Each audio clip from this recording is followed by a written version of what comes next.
10 years old is 5 years too young for Destiny's taste, but he decided to become friends with Mr. Girl anyway. Mr. Girl also released a bunch of videos where he was like emotionally abusing his girlfriend on camera. After they had been friends for a while, Destiny and Mr. Girl got in.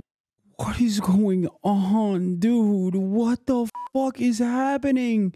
Why do these people exist? Why do they do these things? How do you find that out about a person who voluntarily reveals this information? And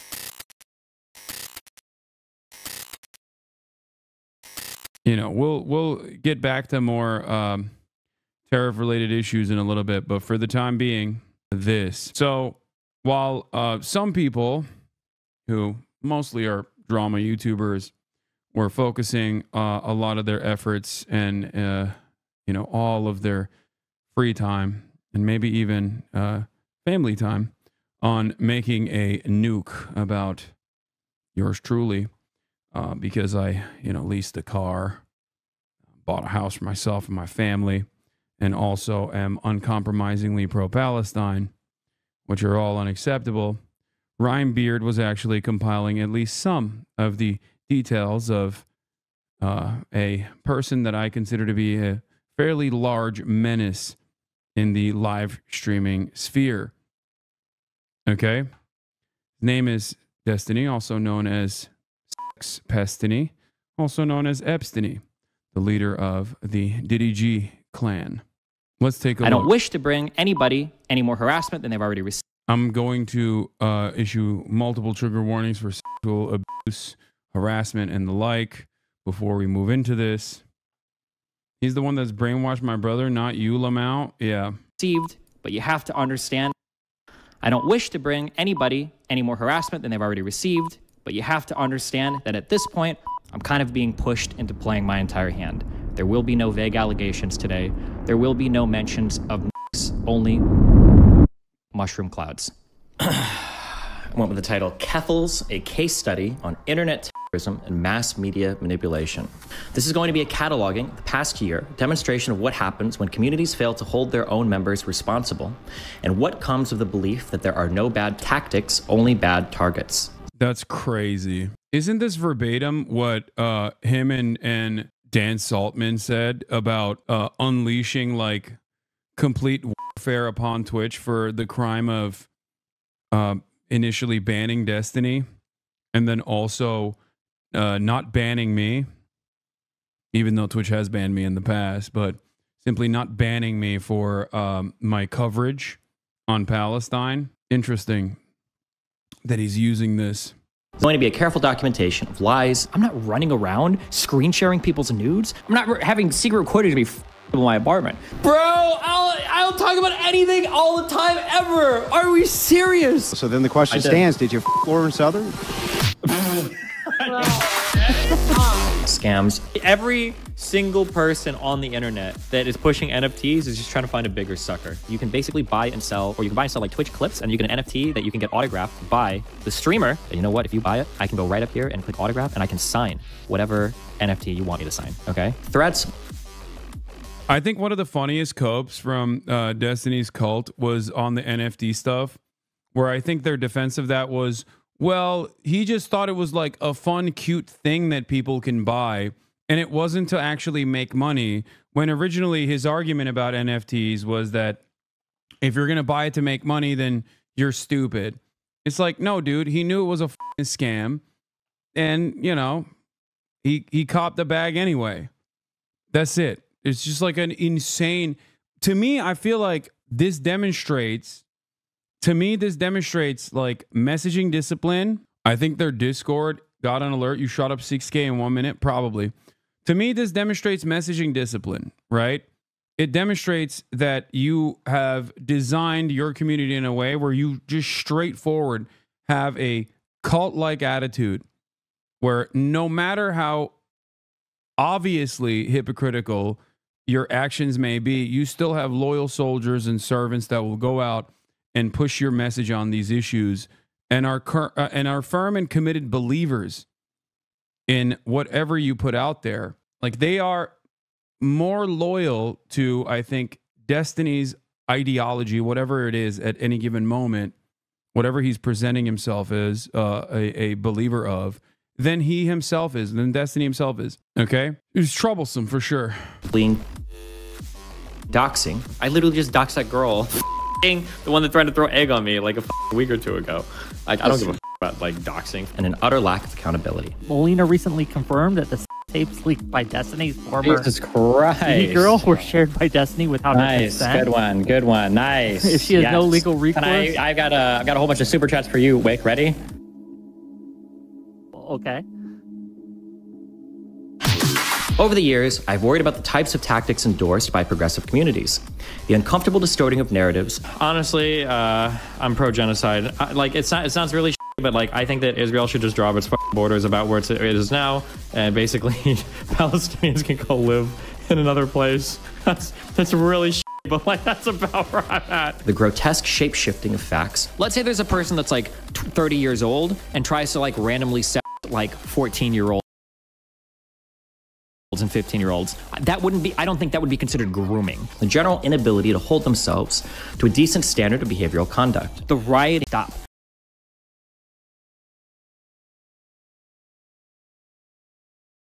And if that means like white redneck militia dudes out there, protesters that think that they could torch buildings at 10 p.m., then at this point they have my blessing, because holy shit. It was the tale of an internet bully given far too much power. Did you guys know that if a breaks up with you and you send her nudes to everybody, even that's wrong, guys? On a mission to seek fame and fortune. So what's that look like revenue-wise? I think last time you said it was like 50K a month. It's probably a little bit higher than that now. Yeah. By building a career through vicious conflict. Actually kill yourself. Yes, kill yourself. We've allowed ourselves to gaze into the abyss for far too long. Destiny is the result.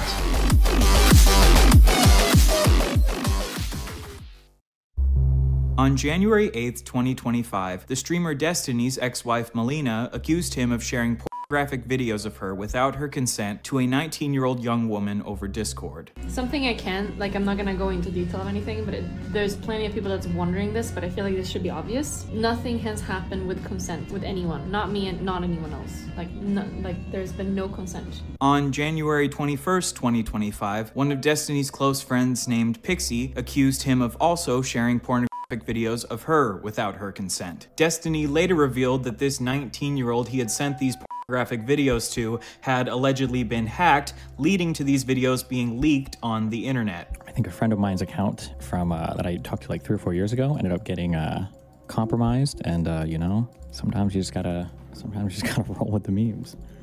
It is what it is. What do you want me to say? What do you want me to say? Okay. Later on that same day of January 21st, one of Destiny's previous close friends named Cherry not only accused Destiny of sharing a recording of them having sex without her consent, but also of recording her without her knowledge. Destiny has since admitted to sharing these tapes of Pixie and Melina without their consent. Cherry's allegation is still just an allegation, but she has recently filed a police report against Destiny. This is the story of Stephen Bennell II, a man given far too much power and the ways he has used this power for his own personal gain.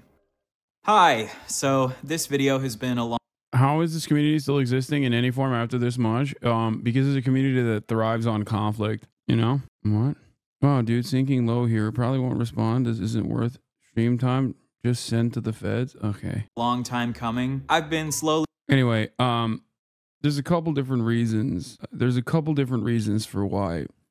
One, there's not really coherent legislation on a lot of the things that happen online, whether it be cyberbullying, cyber stalking, or even crimes that happen online, right? It's legislation is just simply not caught up. Okay. There are, that's one of the major reasons. Another is that, if you're asking like why his community is not, you know, falling apart over this, I think there are a lot of people who are understandably shaken from this, because it's not like every single person is like super invested in the cult, right? So for many of them, if they had just like encountered Destiny because they saw TikTok clips or something along those lines, they probably hear about this and they go, "Oh, what the f? I had no idea this dude was doing this weird shit," and they're out, right? There's other people who are like, "Oh, well, I was just barely scratching the surface of his commentary, and I was actually a fan, but I realized that this is like, you know, horrific behavior." But there's still a very sizable chunk of people who just don't care. They're in it for the conflict in and of itself. And it's not necessarily about ideology, no matter how hard, his community presents him as a fantastic orator of liberal values, right? Something that's like very common, commonly shared in terms of like the most invested within the cult is like, I don't watch him for his personal morals. I watch him because he makes great content, or I watch him because he's a great spokesperson for liberal values, not recognizing the hollowed out nature of your own moral system when you say this person is a fantastic orator of liberalism, right? That's it. For many people, I think they just enjoy the blood sport of it, and they enjoy the community cyber stalking aspect of it. I think that's primarily the reason for why so many fans are like, no, I don't give a shit, and I like this, and let's see how he will get himself out of this bind. You know, that's usually the attitude that people have, I think. While Destiny is not the most knowledgeable on many issues that he speaks on, he does have an endless amount of confidence and carries himself with an incredible amount of confidence, and he is a very skilled orator, okay? He can basically get himself out of a bind by applying a lot of logical fallacies and rhetorical tricks in a way that I think a lot of swagged out white boys respond positively to, especially if they are relatively agoraphobic and don't have a lot going on. It's 4chan culture. Some people just like that edgy humor. That's what they want. That's what they demand. And that's what Destiny gives them. But for a lot of those people, they don't really give a shit if he's, you know, doing a lot of horrifying things in his personal life. Collecting evidence about this man Destiny here for about 3 years now, and I don't know about you, but I think it's finally time to take this motherfucker down. Destiny is widely hated by a variety of communities across the internet for a variety of reasons. But no matter how hated Destiny became, he always had a strong army of sycophants that would defend him no matter what he did. However, recently, almost all of his orbiters have abandoned him. Orbiters are what he calls his friends who stream with him. Basically, the implication is that Destiny is this massive planet, and all of his friends are these little planets that orbit around him. I think it's pretty crazy, and obviously very narcissistic, but it's particularly crazy that the orbiters themselves also call themselves orbiters. I remember, what? That's what's so wild about it, where it's like the genuflection, like you're stating that your position is lower than this person. I don't know. This has created an ecosystem where most of Destiny's friends rely on Destiny's success for fame and money. And because most of these people rely on Destiny for money, they've done a remarkably good job at sweeping allegations against Destiny under the rug. Central Committee, the Greeks had a term for people like D, a sophist. My favorite clip was a debate we had where he didn't know that rich people borrowed money against their stocks and assets. There's a TikTok of it, and it really exposes him for the dumbass he is. I agree. By the way, that is unironically one of the, I think, perfect demonstrations of Destiny being confidently wrong and still maintaining this same posture that he is like absolutely in the right, when in fact he is just completely wrong. And he's not only completely wrong, but he's being a fucking douchebag about it. And he's doing it in a way where like his audience obviously is unfamiliar with the subject matter, so they probably respond to Destiny's confidence. They respond positively to his confidence. There have been numerous instances where, you know, Destiny has actually gotten a shit pushed in by people who are more intelligent or at least more knowledgeable, and yet he still, as long as he still maintains this veneer of authority, this veneer of confidence, then plenty of his core fan base still think he's brilliant. He was watching the nuke and refused to read the articles that you had mentioned and lied over and over, Ben, about your political beliefs and motivations. He's a creep. Yeah. for years. However, these recent allegations against Destiny have been so egregious that the majority of even his most loyal orbiters have decided to leave his orbit. Now, barely anyone is still defending Destiny. I just saw myself in this fucking collage, dude. Why? Oh my God, why am I in this, bro?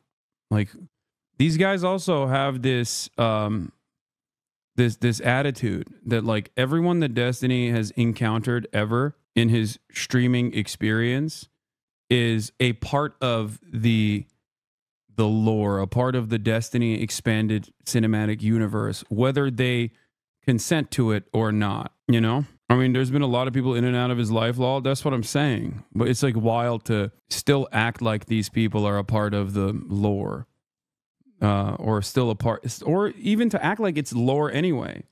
To leave his orbit. Now, barely anyone is still defending Destiny. One person who is still defending Destiny is Myron Gaines from Fresh and Fit, who recently decided to slut-shame Destiny's victims. Where I go, I feel extremely violated with how so many people saw me non-consensually in a vulnerable position. I feel like people are always going to use this as proof that I slept my way to whatever achievement I garner. I feel like it's evidence that everything would be better with me gone. Well, I hate to be the bearer of bad news, Prixie, but you did sleep your way to the top. You know, you gotta call a spade here. Even though Myron is an absolutely insane anti-Semitic woman hater who stands for everything that Destiny claims to be against, Destiny says that he has more respect for Myron than for anyone else on the internet. In all of my years, God, this feels so shitty. In all my years doing content, I have more respect for Myron than any other individual. Apparently, the amount of respect that Destiny has for you as a person is dependent on how willing you are to suck up to him. He is the only person that I've seen that will consistently go into areas where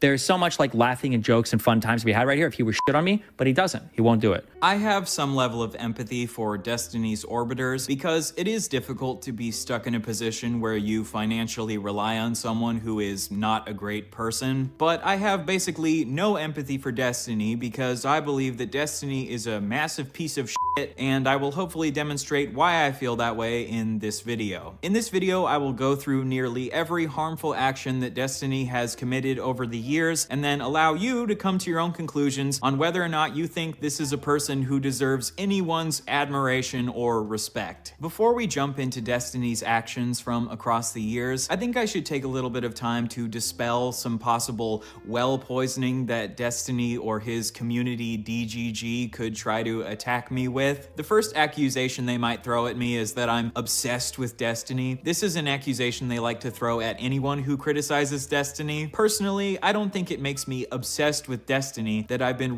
I think it's pretty funny to also claim obsession when they run an active cyber stalking operation on virtually every single person that, myself included, that Destiny has ever encountered and has felt wronged by. Okay? So the idea that like it is actually the victims of the cyber stalking operations that are obsessed with him is so ridiculous, because especially considering this dynamic, for approximately 4 or 5 years over the course of the past 6 years, I rarely ever talked about sex pestiny. And the only time that I decided to change that was when he chose to defend Israel unconditionally and came out of the gate swinging by claiming that he was pro-genocide, as shown in the early stages of this video. So it is wild that he has spent, yeah, as Mike correctly points out, they watch every collab you and I engage in. They watch every stream. If they find a clip they can take out of context or frame it, they can screenshot where you look bad. They will try and make it go viral. It's actually hilarious how little success they've had. I wouldn't say necessarily that they've had little success. In terms of my career, of course, it's a rather difficult thing to tackle, okay, in its entirety. But if there's ever a person that you encounter in the wild that isn't actually familiar with my commentary whatsoever, but has a negative association with me, it's most likely a consequence of the obviously very dedicated smear operation that they have engaged in for the past 5 fucking years.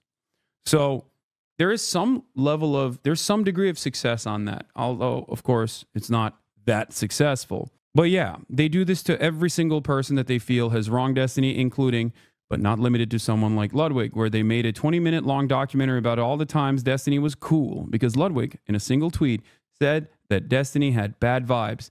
And when they failed in convincing him, they shit on him for being friends with me, and they still fucking attack him all the time. Like, for example, I'll give you an example, okay? They'll just start off with like an insane suspicion that normally would be relegated to someone who is hysterical, schizophrenic even. Hasan makes boss calls to Ludwig and actually dominates the entire streaming industry. Okay, this is a real conspiracy that they believe in, where Ludwig will make decisions entirely on his own, okay, unbeknownst to me. And these guys will turn around and go, oh, he did this because of Hasan. And they will continue along with that narrative, and they will spread it far and wide.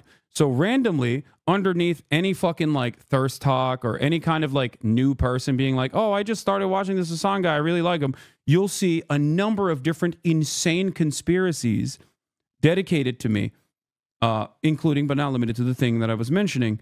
Oh, Hasan actually got really upset and offended at Ludwig, and he made a call to make Ludwig delete a part of his video or delete his video in its entirety. I don't even fucking remember. They literally have spreadsheets. They have dedicated websites to compiling all of this false information, and they have spreadsheets with clips that are clipped out of context to run the gamut whenever there is an opportunity. Okay? There was a period of time where if you wanted to gain any following as a policy streamer, you had to go on a weekly debate panel full of deorbiters. It was a space devoid of deodorant and God. Yeah, that sounds devastating. Yeah.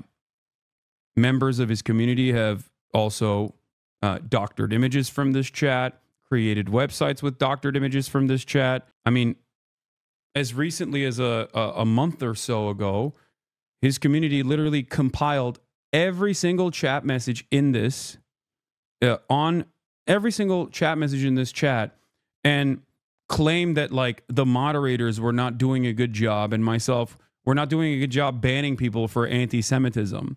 And they thought that they could take it all the way up to Tom Cotton to the Senate to do a congressional hearing on a public Twitch stream, okay? A public Twitch stream and its moderation practices. Like how unimaginably invested are you in Twitch streaming that you think normal politicians are going to fucking get around?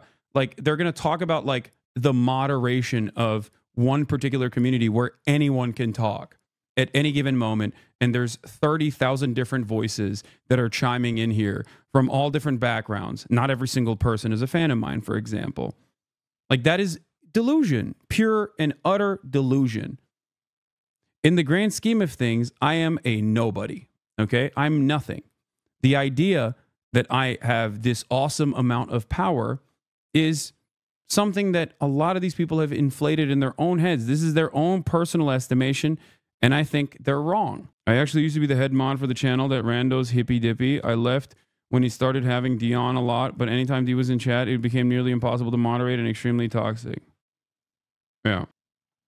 Him for the purpose of criticizing him. None of Destiny's fans accused me of being obsessed with Sneeko when I did a deep dive into Sneeko's harmful actions because they don't like Sneeko. But they probably will accuse me of being obsessed with Destiny because Destiny is their daddy. This is the first video I've ever made about Destiny, and it'll probably be about an hour and a half long. Compare that to the probably hundreds of hours that Destiny has spent on his stream criticizing Hasan. And I have nothing against Destiny criticizing Hasan. It would just be pretty hypocritical to accuse me of being obsessed with Destiny for making 1 hour and a half long video about him, while Destiny has talked about Hasan for hundreds of hours. Destiny has written multiple incredibly long manifestos.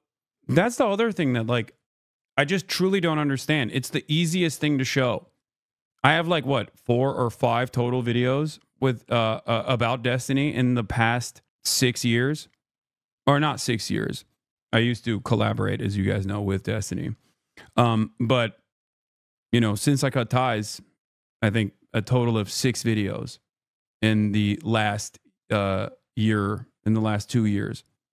Okay, maximum. He has made 6 probably, you know, in a week. I don't understand how this is in any way, shape, or form not an, you know, it's not ringing any alarm bells for all these people that are in this cult.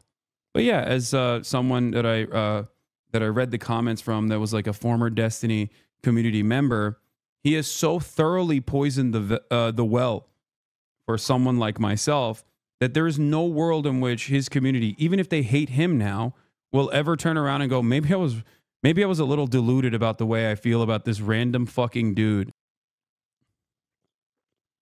Does that make sense?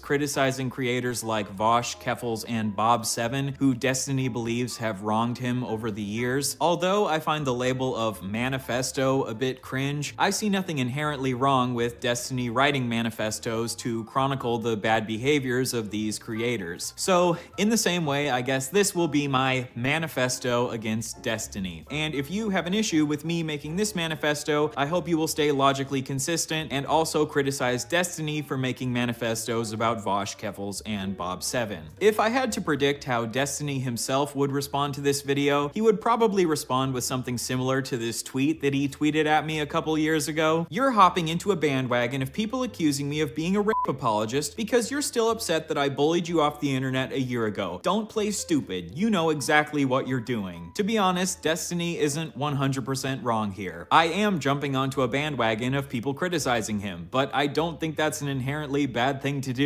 Destiny jumps onto bandwagons of people criticizing Hasan all the time. When Ethan Klein makes videos attacking Hasan, Destiny jumps onto the bandwagon. So when a bunch of people on the internet are criticizing Destiny right now for sharing women's sex tapes without their consent, hell yeah, I'm gonna jump. I do feel like this is very devoid of any sort of real politics as well.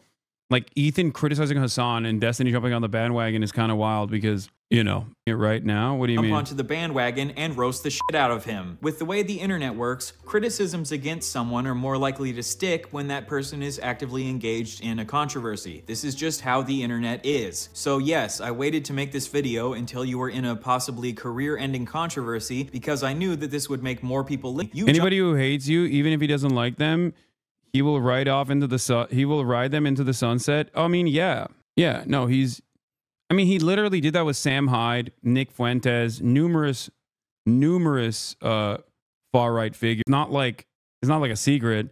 He then also lied actively about not knowing that Sam Hyde was a neo-Nazi. And then we found out that he had actually, a couple months prior, talked about how, you know, Sam Hyde definitely was a neo-Nazi, including the reasons as to why he thought he was a neo-Nazi. But of course, when the opportunity presented itself for him to, you know, collaborate with Sam Hyde, platform him, elevate him, and talk about how funny he is as a comedian or whatever, you know, he forgot, I guess.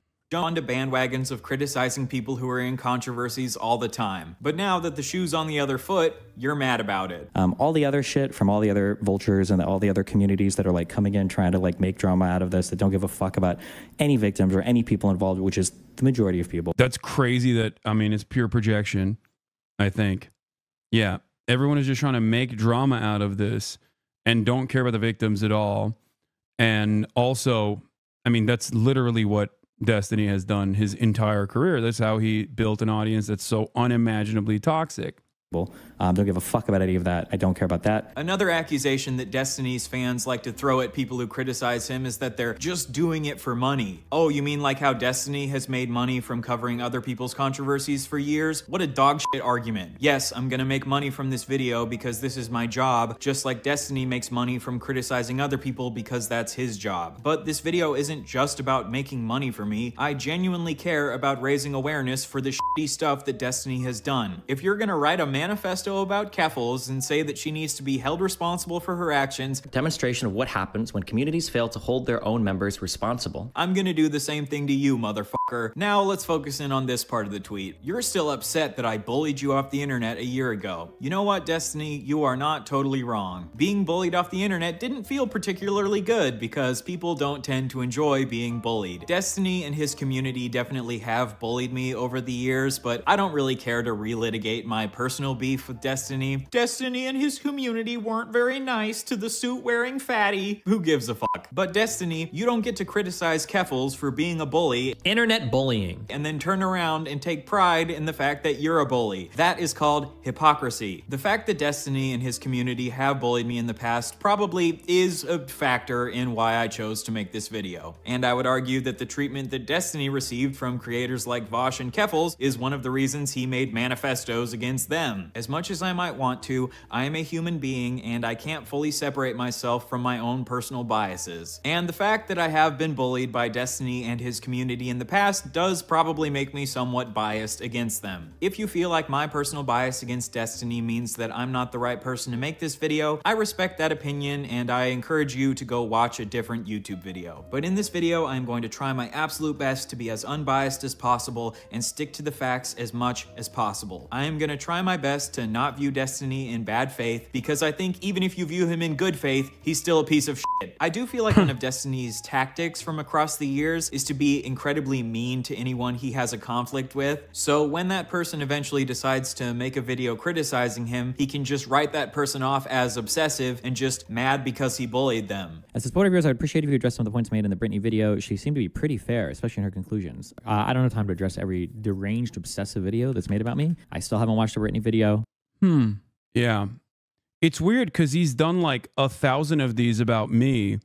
And back in the day, every single time a new one would come out, his community would storm mine to just be like, dude, why are you avoiding these like obvious criticisms that you must address immediately?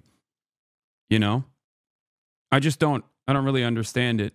Especially when this person was directly involved with Sex Pastini. Like directly, they were friends. And he was directly wronged, as far as I understand. In terms of Ethan, because you can make a similar argument on that front. I have already addressed every single criticism that has been launched in my direction, both from Ethan, who basically rehashed all of his manic moments from the past 6 or 7 months. But not only that, but I had already addressed them a million times over prior, because these are not unique or original claims. They were directly plagiarized from the Sex Pastini community. So that's it.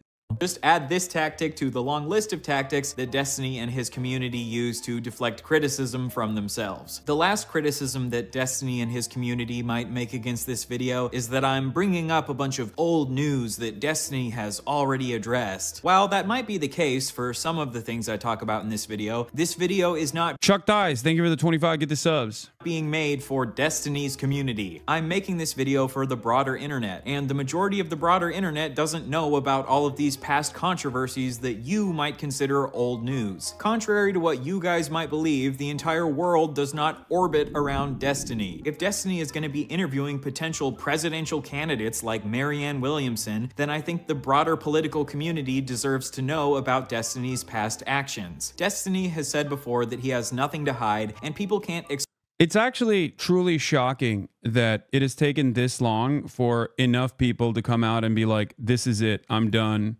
I've been wronged too severely by this person, because he has left behind a body. I mean, he's left behind a trail of corpses throughout his career. Just people that he has so consistently wronged over and over again, who he still actually will routinely take shots at when the opportunity presents itself.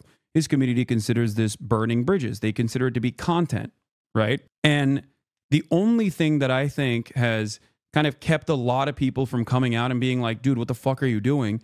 Is his active community of defenders who will engage in, sometimes, dare I say, sophisticated smear campaigns against everyone that has any sort of critical opinion over this man. Okay?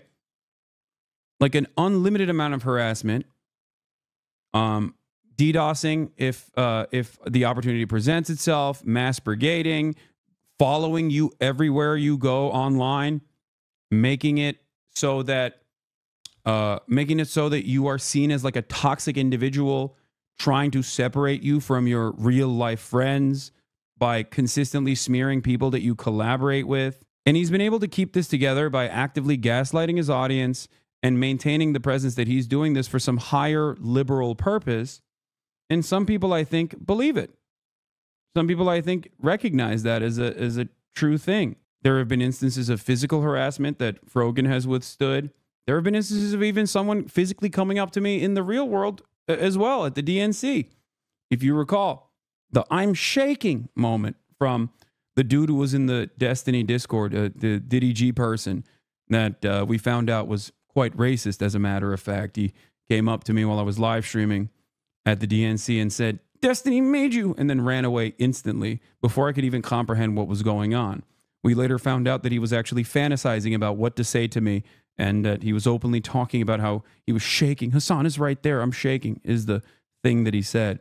So, you know, and Destiny rewards that kind of behavior with admiration and recognition. That is the other side of this. He retweets when those things go viral, you know, like he likes that. I think that's a very dangerous game to play, to be fair, because you never know what some of your most loyal fans are capable of doing.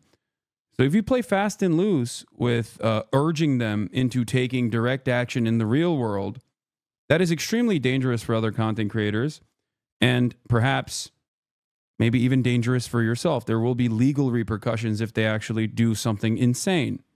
Expose him for anything that he's done in the past because he's open about everything he's done in his life. When someone else was trying to expose Destiny for his bad behavior, he sent these messages to his chat. So if he wants to expose me, that's fine. Let him expose. But he needs to post receipts instead of just vaguely alluding to shit. There's literally nothing anyone could have on me for anything because I don't do anything bad/weird. I am the cleanest motherfucker in this entire scene. The worst anyone could ever have on me is fucking dick pics or something. He can talk about whatever he wants, but he should provide proof, not just baseless accusations/speculation. That's a wild statement. I'm the cleanest motherfucker in this industry is a wild statement. Alright, Destiny, in this video I will provide plenty of proof and receipts to back up everything that I accuse you of. If what you said in these messages is true, then you should have absolutely no issue with me lying out everything that you've done over the years on the table. Are we on the same page? Great. Honestly, I feel like the fact that I feel the need to lay out all these preambles and pretext and shoot down possible criticisms before they make them should show you that Destiny's community have become masters at Yeah. I'm not in a cult, says man who's clearly in a cult. It is cultish. I mean, it is a cult. I mean, down to the sex crimes. Cult without having at least some semblance of sex crimes. And now that we know, then there are receipts for that as well. It seemingly is the full thing. Deflecting criticism against them. You can call these motherfuckers Bert from Mary Poppins in the way that they're masters at sweeping. The joke here is that Bert from Mary Poppins is a chimney sweep. It's a funny joke, okay? Fuck off. My goal in this video is not to push some sort of political agenda against Destiny. I actually think he is a very smart dude who's one of the best debaters on the internet and one of the best people at using logic to defend liberal values. I debated Destiny a couple times a few years ago and he definitely wiped the floor with me, especially in our second debate. I have no shame in admitting that. Destiny is definitely he's the best at defending liberal values. I guess if you see it as a pejorative, that's a, like, what, liberal values, like what? Defending Israel's genocide? Like, what are we talking about? Liberal values such as defending Kyle Rittenhouse? Liberal values such as, you know, the video, the things that you showed in the beginning of the video, which are what, like defending CP, defending sexual assault, victim blaming. None of these are liberal values, okay? The reality of the matter is Destiny is a debate mercenary. He has no values, okay? He oftentimes will say he's sociopathic. He'll say he's an egoist. He'll use anything and everything he can to make it seem as though he has, you know, convictions that can change when he encounters new information. But in many instances, he's just in it for the spirit of debate. A pure sophist. Central Committee is correct. Definitely a better debater than I am. Even if I disagree with a lot of his opinions because I'm a leftist, I can still recognize that he's done a great job dunking on a bunch of dumbass conservatives. But okay, that part okay, never mind. I don't disagree with that. Yes, he is very good at going after lowest common denominator conservatives. In the only instance where he's actually gone after a conservative that is also a successful orator, Ben Shapiro, he just sat there like a little puppy and agreed on so much. So much so that even Lex Fridman said, wow, it sure seems strange that you guys agree on a lot more than you disagree on. So yeah, going on Sigma Grindset podcast, and like shitting on dudes who think that women should be in the kitchen is, you know, yeah, it's basically one step elevated from what Steven Crowder does. But whenever Destiny actually encounters someone who is more knowledgeable on a particular matter than he is, like an academic, for example, he will have to resort to as many rhetorical tools as possible in an effort to destabilize the conversation, keep his interlocutor on the back foot, and keep him consistently defending ridiculous positions to the best of his ability by claiming that he is simply testing their moral boundaries. Okay? He famously said that he has not real positions because that means he has to actually defend it. He likes to be on offense and assume the positions of Socratic questioner and try to find a gap in a person's knowledge so he can appear to be right. But if you examine his work, he doesn't actually have a consistent set of values. Yeah, he does not. That's why there's accounts like Destiny versus Destiny, where you can find older clips of Destiny defending a position and then immediately dunking on said position a couple of years later. It's not that he actually got new information and did his research, even though he claims that that is the case. It's because he's decided that he wants to defend that position now because it's a more fortuitous position for him, or sometimes a more edgy position for him, and that will garner him more attention and more love. People are like, hey, your chat has been spamming a ton of like really hateful shit. And like every YouTuber's like, wait, what? My chat? I had no idea. I'm just now hearing about this. I had no idea. It's like, bro, come on. Really? Ethan Klein, if you want to have a conversation with me, I am available. I can talk to you about any number of different political disagreements that we have, except this time, I'm not going to be fucking nice to you. Okay? I'm not going to treat you with kitty gloves. They're saying they were hate watching. Yeah, that's the other thing. They currently are probably doing this right now as well. Destiny's website literally has a dedicated hate watching corner for every moment that he's not live. They'll just have my stream up or any number of different consistent rotating villains in his community. People that want nothing to do with him or his fans. Okay? They just sit there and hope that I kill myself, which is hilarious because, you know, I think I'm doing pretty good. I'm not going to talk to you like you're a special boy who deserves my special attention. So funny and so special. I'm going to talk to you in the same exact way that I would to an actual political content creator. If there is a absolute subhuman savage fuck commentator out there who was expressing your viewpoint about Israel, I'm going to talk to you in the same exact way that I would. Please, God, I'm begging you, kill Hasan. Please, please, please. Like, this level of vitriol I don't have for anyone, including Destiny, okay? And that motherfucker has done so much over the course of the past 5 years, okay? And I still don't want this. I want him to get better as well. I want him to just fucking leave me alone, really. I want him to leave other people that are in my vicinity alone as well. It's kind of crazy that these guys who have never met me ever in their entire lives have this strong of an opinion, okay, on someone who they claim to align with politically as well. That's the other side of the story, because these guys also personally consider themselves to be, they personally consider themselves to be progressives. They consider themselves to be liberals. Your chat was shitting on Ethan live yesterday. Come on, man. Yeah. This guy has been following me since 2018. This is a loyal soldier. Okay. This is a loyal Diddy Jeer.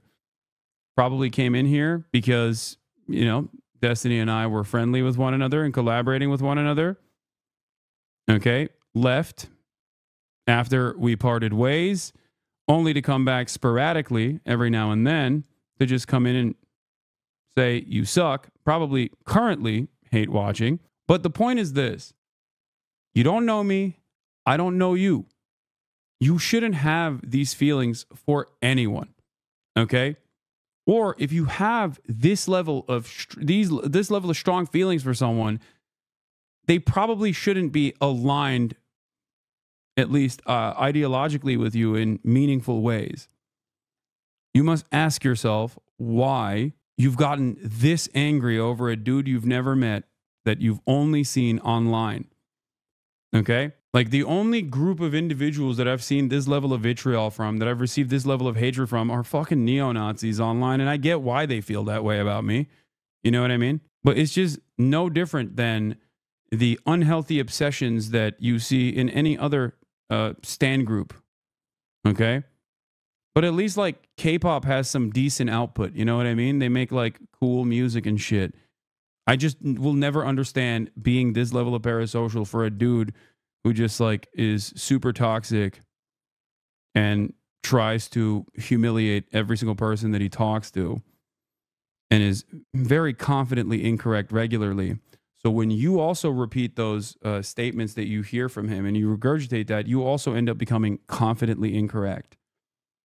Or just overall a toxic person to be around that people in the real world are not going to want to be around at all, because you constantly find yourself debating them on minutia.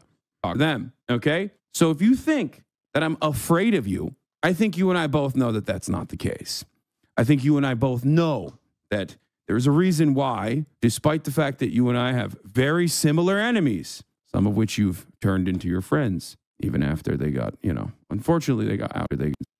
I have. Hopefully his plane back home crashes. That's funny. Very similar enemies, some of which you've turned into your friends, even after they got, you know, unfortunately they got out of the sex pest. But don't try to fucking pull a Sam Cedar on me. Guess you can't really do that with Destiny now, can you? Since, you know, he was outed as a fucking sex pest. It's got to. As a content creator, you have a huge ability to sculpt and shape how your community acts. But if your chat is like wall to wall, like, fuck these people, fuck these, like, that's behavior that's coming from the top down. And if you're not like taking steps to do anything about it, you're not addressing it at all, you're basically co-signing it. I remember in Caroline's like third ever stream, there was a person that came into her chat basically saying, hey, I see you've been streaming for only a couple days and you focus on politics. You should watch out for this psycho called Hasan Piker. I recommend you stream with a guy called Destiny. He's very smart and welcoming. They're also insanely insidious, prowling for brand new streamers to flip. Yeah. No, it's a cult. They're looking for new victims. Like, that's it. They're looking for new victims so they can bring them into the cult and turn them into, Destiny, as Destiny likes to call them, and as they also self-brand, orbiters. Okay? There's sexual favors that could be traded in the process as well, clearly. Okay? But ultimately, it's just a cult. And everyone serves one purpose, which is to undermine Destiny's enemies and advocate for his cause. But it's not a liberal cause in particular. It's a Destiny cause. That's it. Did Caroline take that advice? Well, considering that I've known her for almost a decade, I don't think that she was going to take that advice. But I mean, this is loyalty. This person was banned in 11/10/2023. And that person is still watching, hate watching, and demanding I kill myself. I think between you and I, one of us is closer to suicide than the other. And I don't think it's me. Like, if that's the kind of behavior that you're engaging in on a regular basis, you don't have a lot going on in your life. I would recommend you get help as fast as possible and you try to snap out of it. Please. Like, it's just projection. Like Destiny said in his manifesto against Keffels, I don't think we should be afraid to hold members of our own community accountable. Demonstration of what happens when communities fail to hold their own members responsible. And Destiny has done a lot of fucked up shit that I think he needs to be held accountable for. Just because he's a good debater who's really good at defending the liberal ideology, I don't think that means that we should sweep his bad behavior under the rug. And I don't understand how Steven can really say that he wants to be a serious political advocate if he doesn't want to manage his personal life in any way that's serious. Like, why should the DNC involve you in anything that they want when your personal life looks like a fucking train wreck that's going to be bad PR for all of them? Why should anyone want to spend time debating you on these bigger platforms if all you're going to do is bring fucking tarnishing their reputation, right? It's like, if you're serious about this, you should make this sacrifice. And if you can't, then I don't think you really care about the political positions that you claim to care about. My goal in this video is to simply lay out all of his actions from across the years that I consider harmful and allow you to come to your own conclusions. All right? Let's get into it. In this video, I hope to establish a pattern of how Destiny over the course of his career has repeatedly taken advantage of and harmed women and occasionally children, and how he has advocated for a world that makes it easier for people like him to harm women and children. We'll start by going through Destiny's harmful behavior towards women, then we'll take a detour to his harmful behavior towards children, and then we'll loop back around to his harmful behavior towards women again. Sound good? Well, it's not going to be. Around the end of 2011, Destiny sexually assaulted a woman on his live stream. I'm not using the word allegedly here because we have video of him doing it, and he has openly admitted that it was sexual assault. I would say that in my streaming career in the past, like totally publicly, like I completely and totally like assaulted a girl on stream before for like fucking 5 minutes or whatever. I got super fucking drunk and was like grabbing her fucking breast the entire time. Later, Destiny has attempted to downplay his actions here by tweeting, "I was drunk off my ass literally for the first time in my life." And he said that at the time he didn't understand how bad it was, but now looking back years later, he understands that it was reprehensible behavior. And at the time I figured like, oh, well, you know, we're gonna fuck anyway. Like it doesn't matter. Like she's chill or whatever. Like I'm drunk, it doesn't matter. Like at the time I'm thinking like, you know, oh, it's not a big deal. But like looking back, I'm like, okay, wait, this is like really, really, really reprehensible behavior. But if you go back and watch the clip, immediately after assaulting her, he says, "Listen, I'm gonna apologize to you so much tomorrow." Listen, I'm gonna apologize Yeah, to you say sorry. so much tomorrow.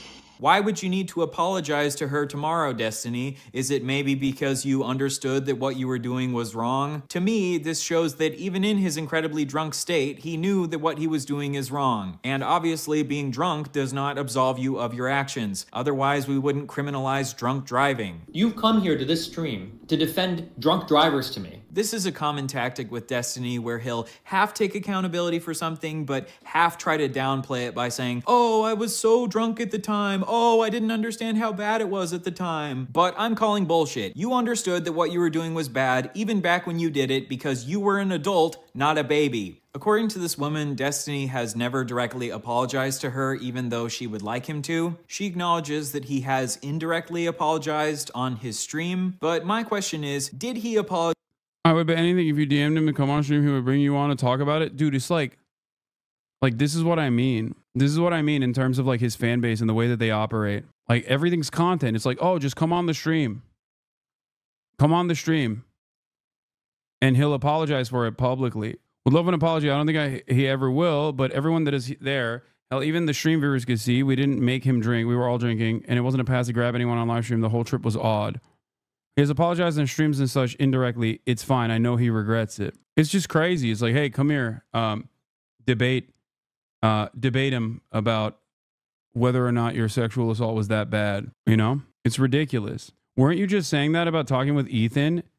My friend, one, I have privately reached out to him. Okay? That's number one. Number two, Ethan has spent the past 6 months basically turning what I suspect are political disagreements into an entirely different campaign of trying to fucking get me deplatformed. I didn't sexually harass him. How are remotely in the same territory? What the fuck? You're a sociopath. We know who you are now. Why are you propagandizing? You're a sociopath. I used to love your Twitch, but you're a monster. You're a propagandist. You're a propagandist. It sucks that there are so many NPCs out there, like straight up. No, I'm gonna unban that person. They can continue being insane in the chat if they choose to do so. Okay, respond to the allegations. This is not a DGG, this is a foot soldier. Sad state of affairs to see people that otherwise used to be in a very, very progressive community basically mold and redefine their worldview in real time over a long and convoluted crash out in the background of an ethnic cleansing campaign that the political disagreements started over. I hope that you can come to terms on your own without being, motivated by anyone. Talk about the allegations is an H3 meme. Exactly. Apologize on his stream to save his reputation, or did he apologize because he was genuinely remorseful? I will allow you to answer that question for yourself as we go through more of Destiny's pattern of behavior from over the years. In 2012, Destiny shared private nudes of a woman he had been sexting named Blue Tea with his friends. Destiny will often claim that the reason for his actions are because he was provoked into doing them and he had no other choice. I'm kind of being pushed into playing my entire hand. That was part of Ethan's video, is that you're a propagandist and he thinks propaganda equals lies. Yes, propaganda didn't used to be a negative term, okay? I had a literal show on the Young Turks called Agitative Propaganda. Okay? That's number one. Number two, I will always be honest with you about my political perspectives on any given issue. Do you understand? Propaganda is no different than saying public relations. I saw someone say that comparing you to Osama bin Laden on Twitch versus terrorists should actually be a compliment because we love Osama bin Laden so much. Oh, that's nice. I've legitimately seen on stream chatters linking a docs of a chatter about shit. It's insane. I haven't been duped. Y'all are in the same echo chamber as those in Destinies. Wait, what? So you're an anti-Destiny, anti-me guy? I don't understand. Your chat isn't exactly like his, clueless. Yes, no one does anything. What? Once again, just keyword search Hasan on his YouTube page and then keyword search Destiny on mine. And I think you will arrive at a very quick conclusion that there is no parody here. No parody whatsoever. I suspect that you are a bit of a conservative chatter, if this is the perspective that you hold, but that is ridiculous. But here, there was no provocation. He just thought it would be funny to share this woman's private nudes with his friends and joke about how fucking hideous her face is compared to her beautiful body. And he also insulted her because he thought she looked like Shrek. So he shared a woman's private nudes without consent for the purpose of degrading her. In response, Blue T hacked Destiny's Twitter and tweeted out pictures of his dick. Obviously, I condemn this woman's actions. She posted revenge porn of Destiny, which is never justified.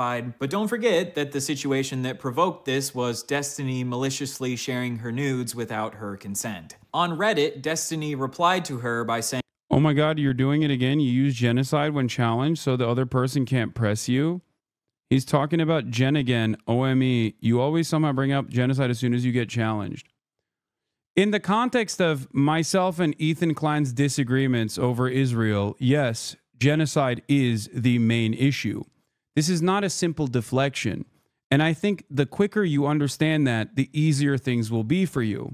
Just because Ethan keeps deflecting away and has probably mentioned the word genocide significantly more times as a humorous quip, both in his video and in general throughout the past 16 months of genocide, okay? That should be a little alarming to you if you do truly care about these values. This isn't to say that Ethan doesn't recognize what Israel is doing as a genocide. I'm not entirely certain on where he lands on this issue because I think he does change his mind quite a bit. Okay?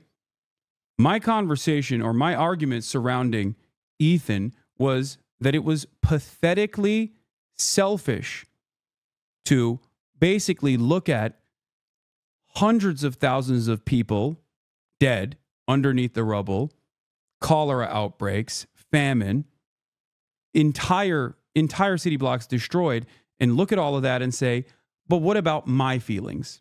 I think having a back and forth conversation revolving YouTube drama on the backdrop of a genocide is ridiculous. That was the point I was making. Not that I didn't have anything else, or not that I was simply using genocide to deflect away from honest criticism. Okay? I think it is incredibly scummy, like true heinous scumbag behavior to look at all of these atrocities and basically try to use that to air out your own personal grievances with another person that you used to have a podcast with because you felt some type of way about your own progressive community coming to conclusions on their own over your own personal output on this issue. That's it. You can keep saying, I'm simply deflecting away. What have you actually done for Palestine other than platform yourself for money? True. I guess you got me there, chatter. I don't think I'll be able to ever... there's literally clips of you using the genocide card. No, dude. No.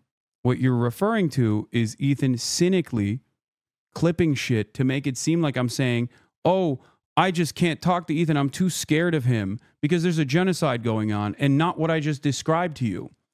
If I am the primary target here, okay, don't you think that my perspective in this matters? Or do you think you can just keep repeating it over and over again? It doesn't feel like you care about the truth of the matter whatsoever, or even my perspective. You're in here simply to say genocide card, which is a gross fucking statement to make regardless, especially when, you know, I have fairly actively covered all of these atrocities that have happened over the course of the past 16 months. And not only that, but that is also part of the reason why I have been endlessly harassed by the ADL, Destiny, and even Ethan fucking Klein. It's not simply a card to be utilized in a fucking content nuke. Okay? That's the point that I'm trying to make. And yet many people don't understand that. Ethan used a lot of clips of chatters trying to derail during Gaza content to make it seem like you shut down conversation using the word genocide, not because you were mid-coverage of mass murder. Yeah, it's gross. It's a really gross and really fucked up thing to do. It is a morally repugnant thing to do. Okay? A lot of people, I think, they fall victim to the whims of narcissistic people online in the simplest terms. Okay? That's it. Are you 100% convinced he's taking advantage of things and being disingenuous instead of just genuinely believing these weird views? Like, are you sure he's lying for attention rather than being delusional?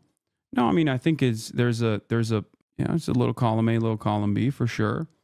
Didn't you raise over $1 million for Palestinian aid within a week after 10/7? Yes, and then everyone said I was funding everyone said I was funding Hamas. Anyway, I'm gonna keep watching this video no matter how hard you guys try to derail it. I can't imagine how you can think that people will never, ever, ever talk about anything personal or private amongst their friends. Maybe I'm just stupid, but I can't see myself caring at all if you shared pictures between your close friends, especially given the fact that I'd never see any of them in real life. So, in this comment, Destiny is admitting that he did send the nudes without consent, and he's attempting to downplay his actions. A couple years later, when one of Destiny's friends named Bob7 allegedly shared a woman's nudes without her consent, Destiny said that this should be life-destroying. Bob7 shared nude photographs of multiple women after pressuring one to post one without their consent, but I do believe that these are relatively life-destroying revelations. But when Destiny does it, he justifies it by saying that he wouldn't care if someone did it to him. One of those comments was literally someone at DNC telling you to blow your nose when talking about Gaza. Apparently you telling that chatter to focus on the subject in hand is pulling the genocide card. These people really don't have any morals at all. Incredible stuff. I said this earlier today. Was it a Palestinian? I thank you for everything you do. It matters a lot. I try my best. This is known as the personal preference fallacy, arguing that something isn't wrong simply because you wouldn't. Why are you not watching the video? Are you going to delete people questioning you? Considering that I literally unbanned you in spite of your hysterics, I think you should be a little bit more charitable. That's number one. Number two, I already said it. If Ethan Klein has any sort of issues with me, he can take it up with me directly. Okay? I thought that, now that he got it out of his system after 6 fucking months of constantly chirping, lying, desperately looking at his producers to be like, hey, do you guys agree with me? And have them sit there awkwardly in the fucking backdrop being like, I don't want to give a comment here because you're kind of fucking insane. Okay? As I've said, we can have that conversation face to face if he chooses to do so. But it doesn't seem like he wants to do that. It seems like he desperately wants me to watch his YouTube video. He's so proud of it. Okay? I'm down. I think there is something above simply watching a YouTube video of things that I have addressed 1,000,000 times over. Okay? Saying that while defending a dude that censors his comments, chat on Reddit is really funny. I know. Also, speaking of censoriousness, okay? Speaking of censorship, I mean, Ethan is literally deleting every fucking critical comment under his fucking YouTube video. That's number one. I wish I was a millionaire like you. Wait, what? Okay, I don't know what this has to do with anything. Ethan is literally 100 times wealthier than I am. What the fuck? But okay, as I was stating, Mr. Comments are hidden on this video. Mr. I'm banning paid members on the live stream because they dare to question me is over here fucking, as his fans being like, you're engaging in censorship. At least this time on the fucking content nuke that he put together after 6 months, even though all that came out was just a dud. After all of that work, the thing that he decided to do was delete comments before they got any sort of motion whatsoever. Care if it was personally done to you. Even if Destiny wouldn't care if someone shared his nudes, which I doubt, that doesn't make it okay for him to do it to someone else. And a couple years later, Destiny demonstrates that he knows that sharing nudes is wrong by laughing at this clip of someone explaining how it's wrong. The guy sent the nudes to his buddy, and the buddy sent it to the other buddy. Fedmeister. And it just the whole school had her nudes. Wow. Right? That's cray. That in and of itself is another example of violating consent. Even though You know, for so long we were trained to be like, oh, consent has to do with like, you know, like sex. Did you guys know that if a bitch breaks up with you and you send her nudes to everybody, even that's wrong, guys? Him laughing like this is him sarcastically showing that he obviously understands it's wrong. So I think even back when Destiny did this, he understood that it was wrong. He's just pretending like he didn't understand that it was wrong to avoid taking accountability for his actions. Destiny has a long history of really not liking when women post about their negative sexual experiences online. Real talk, opening up about quote-unquote your rape and shit on Twitter is incredibly fucking weird and should never have been normalized. I have no idea why the fuck people encourage others to trauma dump on social media. It's insanely unhealthy. This was in response to a woman sharing an allegation about how she was stealthed. She was allegedly having sex with a man. She had established the boundary beforehand that he needed to wear a condom during sex, but in the middle of sex, he removed the condom, which is a form of rape. I agree with Destiny that sometimes trauma dumping on social media can be unhealthy, but sharing allegations on social media obviously has the possible benefit of holding people accountable for their actions. And putting the words "your rape" in quotation marks obviously implies that he's casting some level of doubt onto her story. It's one thing to wait to see evidence before you fully believe someone's story that they post on social media. It's another thing to instantly cast doubt on their story just because you're annoyed that they decided to post about it on social media. This controversy started because Destiny had retweeted someone who tweeted, "If you knew he took off the condom and you couldn't even bring yourself to say anything, you shouldn't be having casual sex." A bunch of people got mad at Destiny for retweeting this, so then he tweeted, "If you are noticing someone is taking a condom off and you can't say anything,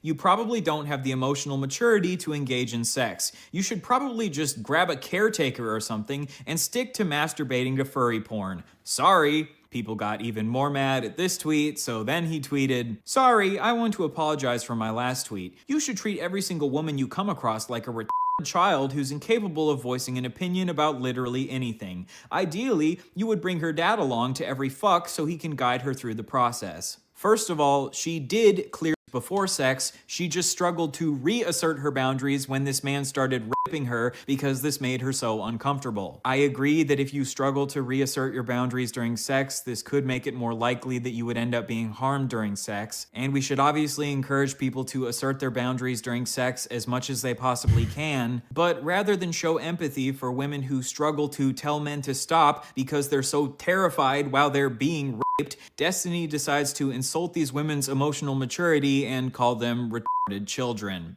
According to a neuroscience article in the journal Nature Human Behavior, victims frequently report immobility during rape and sexual assault, often using the term freezing. Neuroscientific evidence suggests fear and threat can block cortical neural circuits for action control, leading to involuntary immobility. And this sort of immobility can manifest as physical immobility or verbal immobility. A 2017 Scandinavian study reported that 70% of the 298 women who had visited an emergency clinic within a month of experiencing sexual violence had experienced significant tonic immobility or paralysis when it happened. So when women struggle to reassert their boundaries while they're being raped, this isn't because they're children with no emotional maturity. There are actual neurological reasons for this behavior. When the streamer Hans of Harkir brings up the fact that these women could be having a freeze response when they experience stealthing, Destiny disregards this and says that a victim couldn't possibly have a freeze response just from seeing a man take his condom off. Freeze up is some shit where you're like in a fucking traumatic situation and somebody's doing some crazy shit. Not like you look down and you see that some asshole is trying to slip a condom off. Like, oh, I'm frozen out. I can't fucking think. I don't take the condom off. I'm fucking completely frozen. Bro, what the fuck kind of 14-year-olds are you fucking? No, are you serious? But according to a 2010 study titled Facing Freeze, Social Threat-Induced Bodily Freeze in Humans, even negative social interactions can trigger a psychological freeze response in some people. The more fear someone is experiencing, the more likely they are to have a freeze response, but even a moderate amount of fear can still induce a psychological freeze response. And seeing someone non-consensually removing their condom during sex after you've established that they need to wear a condom absolutely could cause enough fear to induce a freeze response. The way that Destiny chooses to mock these women who claim that they do have a freeze response while being stealthed is just really fucking gross. I don't know what else to say. Oh, I'm frozen out. I can't fucking think. I don't take the condom off. I'm fucking completely frozen. I think this is from the person who is the child. They said, I've actually been raped, and saying no just made him rape me harder. I know that's what happened after he pulled out. This is not incomprehensible that I would just walk away from that situation.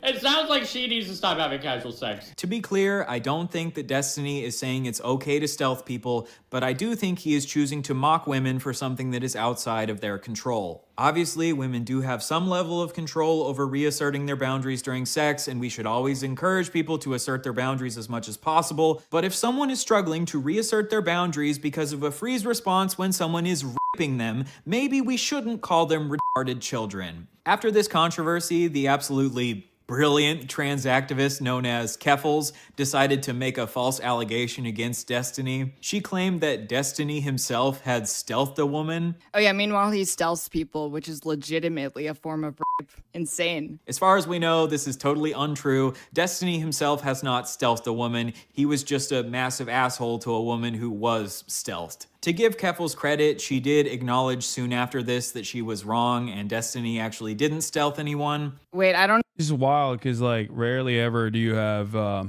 just so many people that fucking despise me fighting each other all the time. And I want nothing to do with any individual involved. I don't know if he did it. Wait, backing up, I don't actually know if he did it. But Keffels, maybe consider trying to be really sure before you make these types of allegations against people. Destiny is correct that spreading false allegations like this absolutely does undermine the cause of the left. Making this false allegation against Destiny allowed him to shift his focus onto your false allegation instead of focusing on the fact that he was a massive asshole to this woman who was stealthed. Unfortunately, many of the people who have tried to take down Destiny over the years haven't been the sharpest tools in the shed.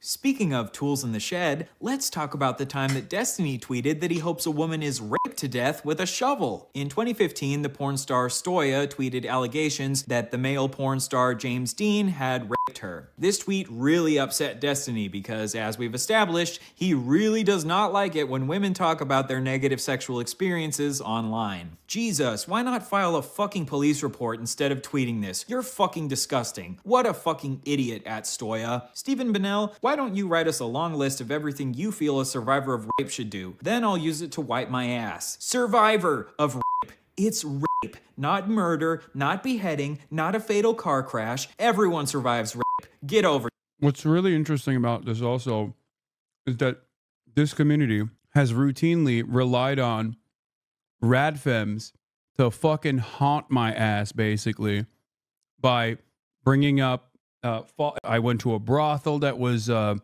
charged with like sex trafficking. They'll just like regularly lie about insane shit.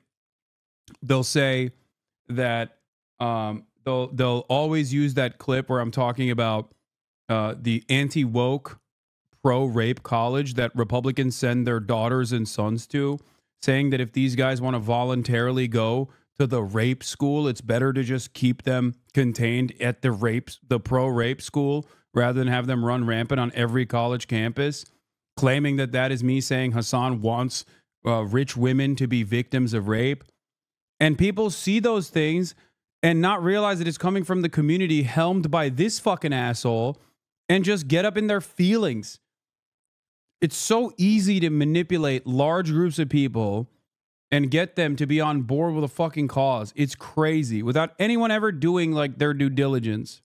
Yourself. Survivor of rape here. Hello. Want to talk about how hard it is to go on every day? Kill yourself so you don't have to live with the pain. So rape survivors should just get over it because at least they didn't die. And if they're dealing with a lot of pain or trauma because of their rape, they should just kill themselves because if they kill themselves, the pain will stop. Very cool, Steven. I have no idea why anyone has ever accused you of being a rape apologist. This should go without saying, but obviously it's good for rape survivors to file police reports to hold rapists accountable, but police reports don't always lead to rapists being held accountable for their actions, which is why sometimes it's good to post about it on social media. At least Destiny will be happy that the woman he allegedly recorded while they were having sex without her knowledge did file a police report against Destiny. Good job, Cherry. You have done things in the Destiny-approved way. Right after this, Destiny got into an argument with another woman about how James Dean didn't respect Stoya's safe word. How does this slug still have an audience is such a funny question to ask, because there are a lot of people who agree with him. There are a lot of people who just have really awful perspectives. That's it. I don't know how else to describe this process. Okay? Hasan frogs are so out of touch with reality, it's concerning, to be honest. We're watching a dude literally tweet at victims of rape and victim blaming, and you think this community is out of touch for being against that sort of behavior?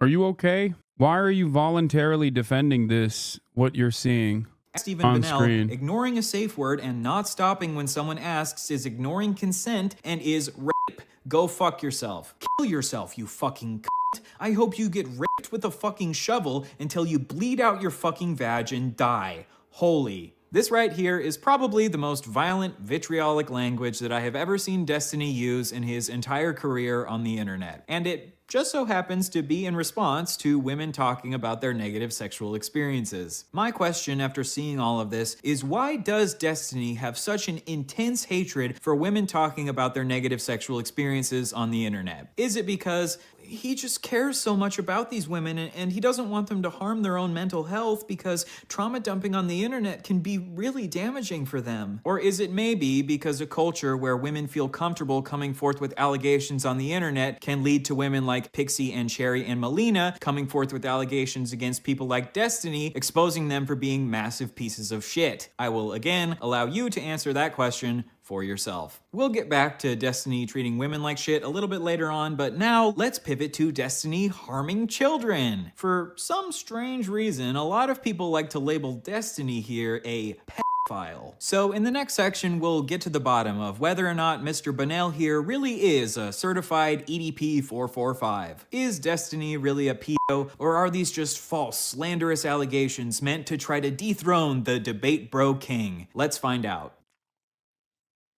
In 2012, when Destiny was 23, he shared in a group chat with a couple of his friends the messages, "You want to see the sickest shit in the world? So many fangirls. I had one that was 15. She wanted to meet and hook up. Dude, she's 15, what the fuck? But she sent me pictures that made it so hard to say no." Then Destiny linked a picture of this girl in a bikini in the chat and said, "Girl on the left, so hard to say no. Gonna get arrested one of these MLGs, man." So in these logs, when Destiny was 23, he said that it was really hard to turn down hooking up with this 15-year-old because she looked so good. I've covered a bunch of this stuff as well in the past, so it's not like that shocking, I guess. Some of you have probably heard me cover this stuff recently, but it is like this dude has been a menace for a decade plus, okay?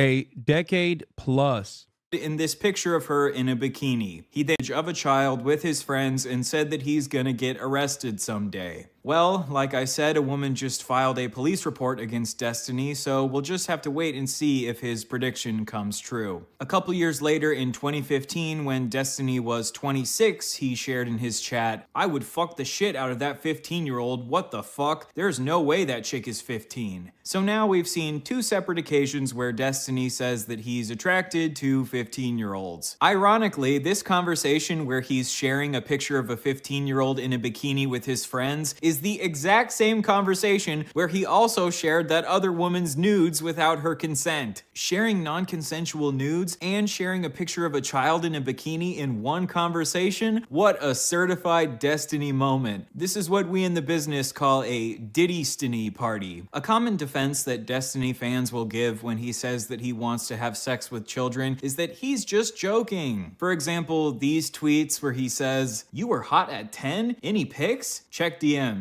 Jesus, I've never wanted to bend someone over the hood of their little tyke so bad." I do think these tweets are Why won't the DNC take me seriously?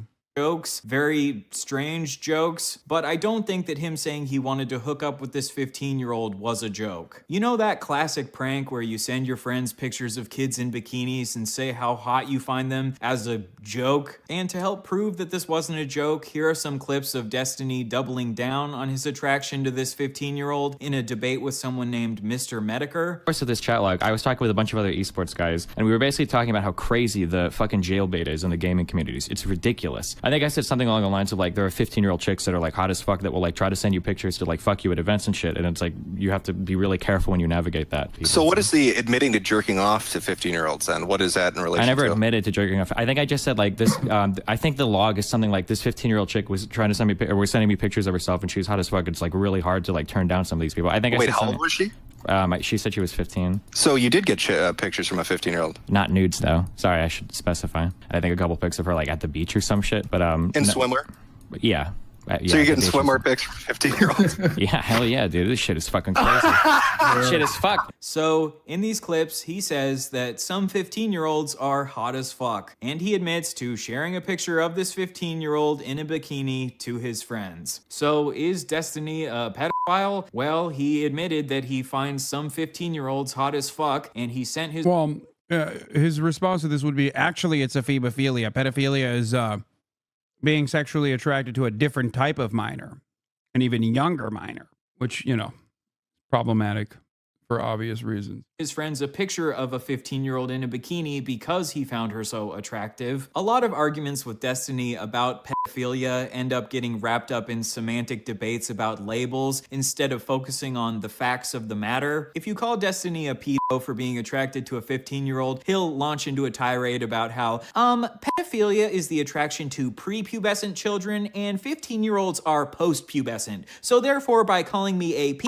you have slandered me. So then you go, okay, I guess you're not a pedophile, you're an ephebophile, because ephebophilia is the attraction to teenagers aged 15 to 19. So then he'll go, no, no, no. Ephebophilia is the primary attraction to mid to late adolescents. I'm mostly attracted to adults. I'm just a little bit attracted to children. There are 15-year-old chicks that are like hot as fuck. So therefore, I am not an ephebophile, and you have slandered me yet again. Also, there's nothing inherently wrong with ephebophilia because 18-year-olds and 19-year-olds fall under the category of ephebophilia, and there's nothing wrong with being attracted to adults, so your normative position condemning ephebophilia in its entirety is already a flawed premise. And even if I was a pedophile, there's nothing wrong with being attracted to children. It's only bad if you act on that attraction. So therefore, you have slandered me in countless ways, and my community will now harass you for years. See how you've now had an exhaustive masterclass on how Destiny and his community operate on literally this issue. 20-minute debate about labels instead of focusing on the fact that Destiny admitted to being attracted. I hate to be pedantic, but in the law, the word pedophile means being sexually interested in any child, which is defined as a person under the age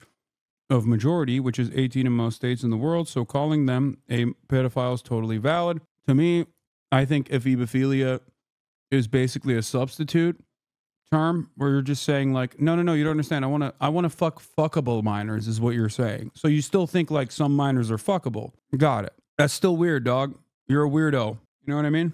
To some children and admitted to acting on that attraction by sending a picture of a child in a bikini to his friends. This is the debate bro way. Crush your opponent through pedantic arguments about semantics so you never have to actually take accountability for your actions. As far as we know, I don't think Destiny falls under the clinical definition of pedophile, but the colloquial definition of pedophile is someone who is attracted to children, and Destiny is at least somewhat attracted to children. There are some 15, 16-year-old chicks that like look pretty fucking hot. Like I can't help that. Like some people mature fucking older. Destiny defended another streamer who got exposed for having sex with a 14-year-old by saying, even if he did bang a 14-year-old, no, that's not what pedophile means. Go look it up. Seriously, if you don't understand the difference between being attracted to someone that happens to be young and being attracted. He's such a meme of libertarianism too. It's pretty fucking nuts. Crazy that so many people just hear all of this and still kind of go, nah, that's my goat. Go look it up. It's actually ephebophilia. Someone because they are young, you have absolutely no business whatsoever commenting on the issue, period. It makes you look uneducated. I really want to see someone use this argument and... You said he has no convictions, but this is probably one principal conviction that he's never wavered on. Okay, fair. It seems like he does actually have a somewhat consistent attitude on this issue for the past 15 years. Court, Your Honor, I didn't have sex with that baby because I'm attracted to babies. I had sex with that baby because it just so happened to be a really hot baby. Most babies are not hot. That and saying the N-word. That's true. But every once in a while, one of those extra special babies rolls their stroller on past my goon cave, and I just can't help myself. But this does not make me a pedophile. You look really uneducated right now. You know what, Destiny? You can feel free to have your pedantic definition of pedophile that only applies to being specifically attracted to prepubescent children because of the fact that they are prepubescent. And I can say that I think you are a freak for saying as a 26-year-old that some 15-year-olds are hot as fuck, and for as a 23-year-old sharing around a picture of a 15-year-old in a bikini. Deal? The next child-related Destiny incident is when him and his friends, the Bro Squad, watched an 8-year-old boy shake his penis for them on a live stream. I shouldn't tell this because I'm gonna get fucking arrested. Or Child Protective Services. I used to be part of this horrible thing called the Bro Squad, okay? Fucking me, if you remember that fucking Cheeks bitch, and fucking a couple other people that have never been on my stream before, we're part of the Bro Squad, and what we would do is we would go around Justin TV streams, trolling the shit out of these people. And we went around from Man, that's such a funny troll, dude. That's crazy. channel to channel, like fucking around. Like it was just horrible shit. We went to this channel with this fucking like, this kid was like 8 years old, and he was fucking broing out with everybody in this chat. For whatever fucking reason, this kid decides to fucking take his pants off and fucking wiggle his 8-year-old dick on stream. I can't even believe it. Oh my fucking god. It was like, I didn't even know, like, we were on... Dude, epic troll, man. Epic troll, sir. Epsteiny. Guy, we were like, holy shit. Like, we had to do like a double take because we didn't even fucking know like what the fuck was on. Like, we were looking at like an 8-year-old dick like on the fucking screen. And his fucking brother and his brother, we called him Captain Push-Ups, would like come in the room. And this guy was like fucking 14 years old. He had his shirt off and he was like this. Like watching this stream the entire time and shit. Oh my god. As far as what Destiny says in this clip, they didn't ask the child to pull his pants down, but I still think it's very bad that him and his bro squad didn't immediately click off of this live stream the second that this child exposed himself. If a child exposes themselves to you, I think you have a moral responsibility to immediately click away from that shit. But I guess Destiny and his bro squad thought it was really funny to sit and laugh while staring at an 8-year-old's penis. Next, a couple years later, Destiny planned to kill a kid. Apparently, this kid was DDoSing Destiny's website. DDoSing is when you overwhelm a website with fake internet traffic, causing it to shut down. And because Destiny's website was shut down, he was no longer able to make money from it. Oh, I did troll the shit out of the DDoS kid. That's a guy, that's one of the people, like, legitimately, like, I was so, you have no, like, it's actually kind of scary, like, how close I was to getting people together to go down to his house and kill him and his family. Or it would have just been him and his father. Because I didn't know anything about it. Dude, that was some of the most fucked up shit in my entire life. I was so fucking close to doing it. But I was making so much money on Twitch, and I don't know if Nathan was involved in yet, but for whatever reason, I decided that the current life I had wasn't worth the risk of... Oh my god. Oh my god, I was so close to this fucking address. I had fucking streets mapped out and fucking you have no fucking idea. That's when I first started getting interest in like owning a weapon. I got a permit to own a gun and everything. Destiny obviously never went through with killing this kid, but the fact that he legitimately planned to kill him is unhinged. Were you really considering it? Yeah, of course.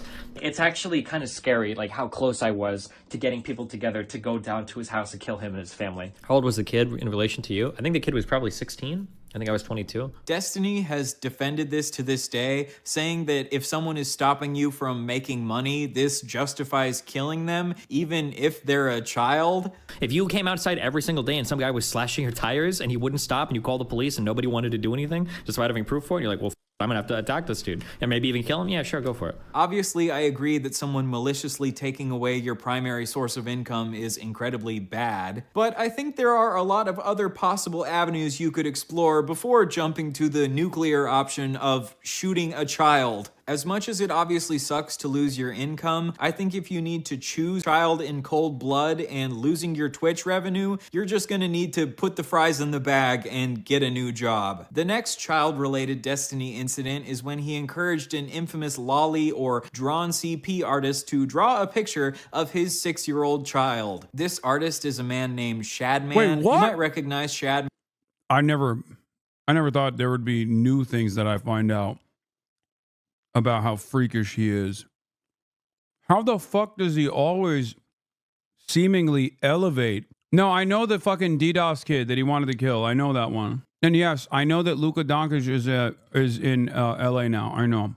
From the recent controversy with Ava Chris Tyson from Mr. Beast, who was a really big fan of Shadman's work. Shadman has a long history of drawing pornographic images of actual children, including Keemstar's daughter, and because Destiny was aware of this, he encouraged Shadman to draw a pornographic image of his 6-year-old son. This controversy started because Destiny had been insulting the YouTube animation community. In response, Shadman made this drawing of Destiny to make fun of him, so Destiny then responded to Shadman by tweeting, "Hey at Shadbase, if drawing fan art of me is a tad uncomfortable, you could try drawing my son. He's only 6, so it should be easier for you." To try to be good faith to Destiny, this tweet was obviously a joke, and he didn't actually want Shadman to draw a picture of his son. Okay, never mind. I thought he was like actually urging him to. No, that's not. However, I still think that goading a known CP artist into drawing CP of your own son is incredibly irresponsible. Because imagine if Shadman took him up on his request and did go ahead and make the drawing in the same way he had drawn Keemstar's daughter. Then, Destiny's son would have had to deal with the fact that there would be drawn CP of him floating around the internet for the rest of his life. If there was a known child murderer and you decided to tweet at that child murderer, "Hey, how about you come murder my child, LOL?" I think we would all agree that that would be incredibly irresponsible, even if that was just a joke. In the same way, I think it's incredibly irresponsible to encourage a known CP artist to draw CP of your child, even if it's just a joke. Thankfully, Shadman did not end up drawing Destiny's child like he had drawn Keemstar's child, and Destiny got to have fun making his little joke. What a great comeback. Even though this joke could have come at the expense of his 6-year-old son's safety. I'm not gonna lie. I really do think less of people that actively and openly collaborate with Destiny. It's probably my biggest shortcoming. Yeah, straight up. I think it is. I think it is a shortcoming. Maybe because I know too much of it. Maybe some people don't know. We're just so fucking gross, dude. Like, it doesn't mean I hate you, right? But I really do think there's a tad bit less of you, you know?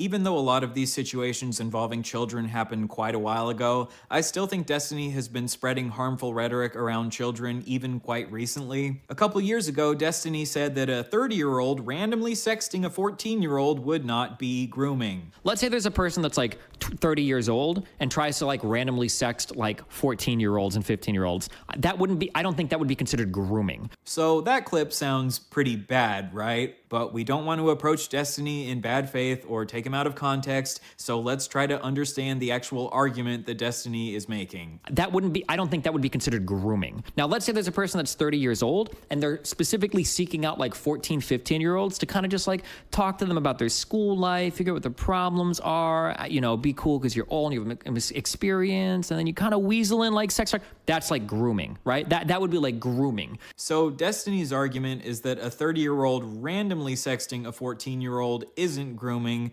but if a 30-year-old tries to weasel their way into a 14-year-old's life and slowly manipulate them into sexting them, this would be grooming. But this argument goes against the definition of grooming. The definition of grooming is the action of attempting to form a relationship with a child or young person with the intention of sexually assaulting them or inducing them to commit an illegal act. Guess what, Destiny? Nowhere in that definition does it say that grooming has to be a slow process. Grooming is just forming a relationship with a child for the purpose of sex. A lot of times grooming is a slow process because they have to slowly break down the child's boundaries in order to get them to have a sexual relationship with them, but sometimes grooming can happen very quickly. For example, in situations where the child already has some established level of trust with the person who is grooming them. In this clip, Destiny is talking about influencers who sext their underage fans and saying that these influencers sexting their fans wouldn't necessarily be grooming because grooming is a slow process. The reason that influencers are often able to groom their fans so quickly is because their fans already have an established parasocial.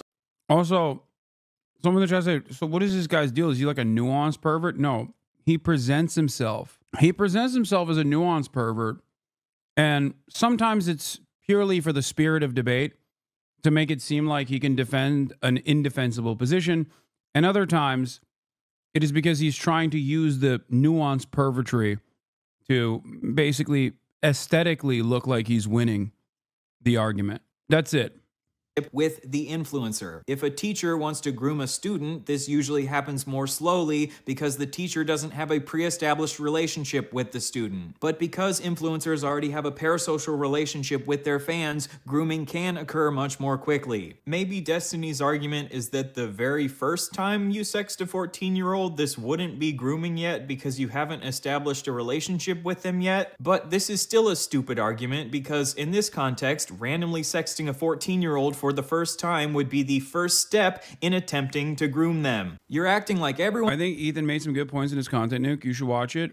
Yeah, I instead of watching it, I said Ethan can address all of these issues with me in person on camera. We can have a conversation. To which he responded with, only if you watch my video first, which seems interesting because I'm the subject matter of the video. So why doesn't he just bring it up in normal conversation? And no, I don't think that he actually brought up good points. He rehashed the same points that have been brought up a million times over. Points that I've addressed a million times over. Just lie and say you watch it off stream. I see no reason to lie. So yeah, it's not. If I was running away from Ethan's very valid critiques, I wouldn't try and talk to him directly, right? That's my point. I think it's pretty ridiculous to claim that I am afraid of his point of view and afraid of the nuanced perspective that he has to offer after 6 months of crying about how I'm a, anti-Semitic terrorism defender. That's it. If I was truly afraid of him, I would not have a conversation. I would not be willing to have a conversation with him. It seems like he's the one who's trying to hide behind other people's research, hide behind other people's Reddit posts, instead of having this conversation in broad daylight. I thought he was a massive debate lord who, has defeated the likes of Just Pearly Things. He has defeated so many of his interlocutors in the marketplace of ideas. He's a brilliant political mind. So let's do it. Let's have a conversation. Yeah. Instead of hiding behind Instagram stories or going into your own live stream and crying about it after the fact. You have such a Fidel history will absolve me vibe to it all, and I love it. I mean, history has already absolved me. That's the reason why, especially in this particular matter, like the content nuke that was supposed to destroy my political career has yielded zero fucking results of the sort. And the reason for that is because most people know right from wrong, and they kind of have experienced outrage fatigue at this point.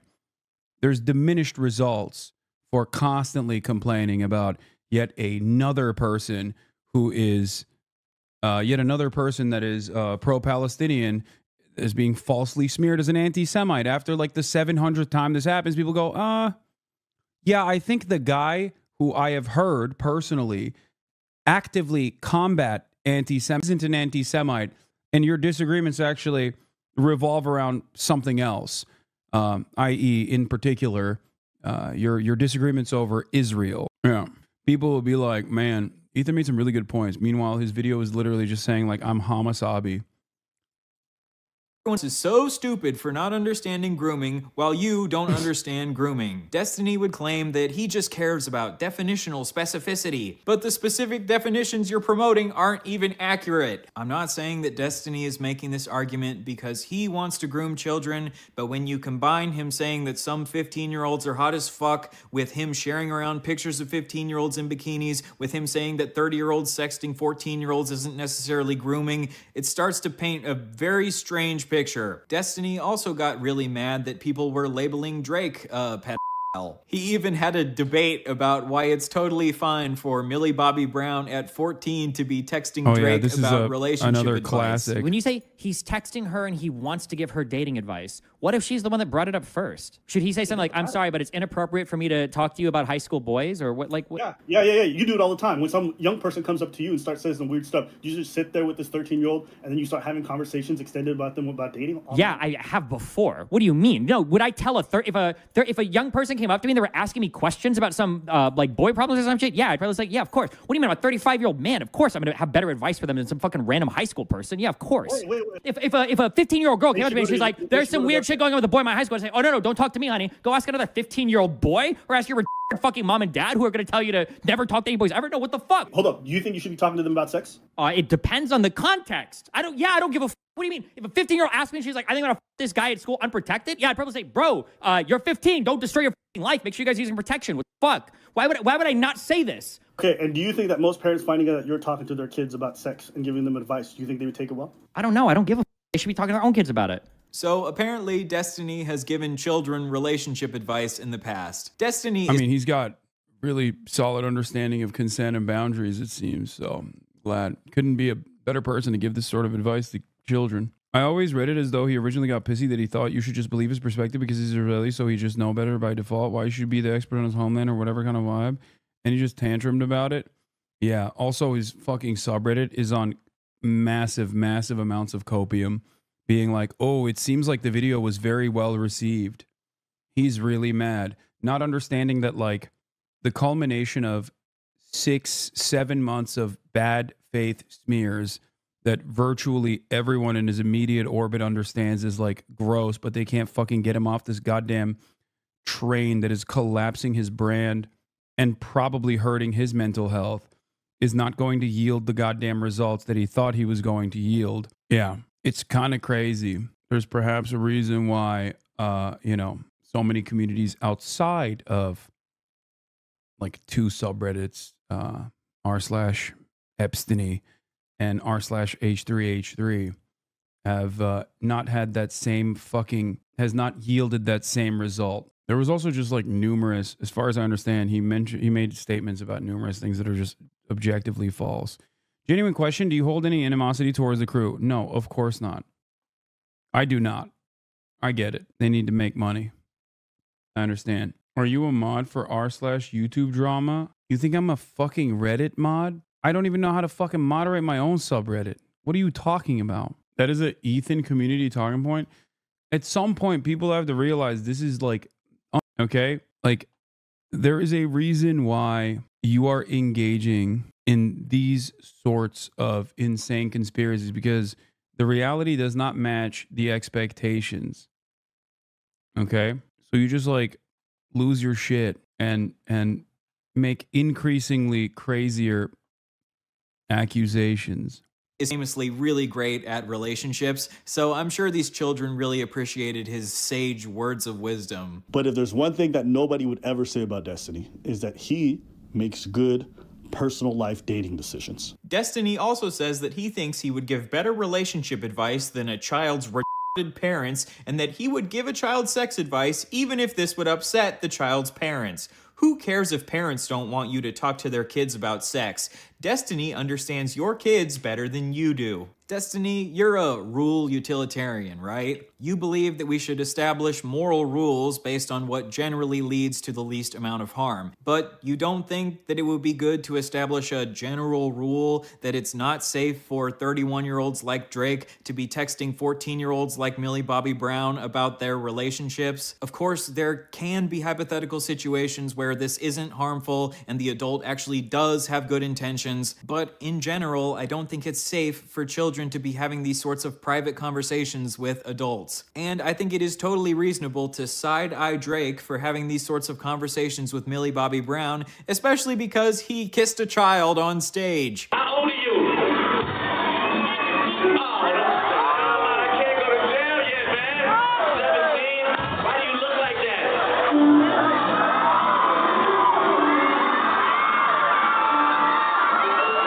Now, is Drake a pedophile? Well, like I said, he kissed a child on stage, but Destiny would probably explain that this child was post-pubescent, not prepubescent, and kissing one child doesn't prove that he has a primary attraction to children, so therefore, we don't have enough evidence to label Drake a pedophile.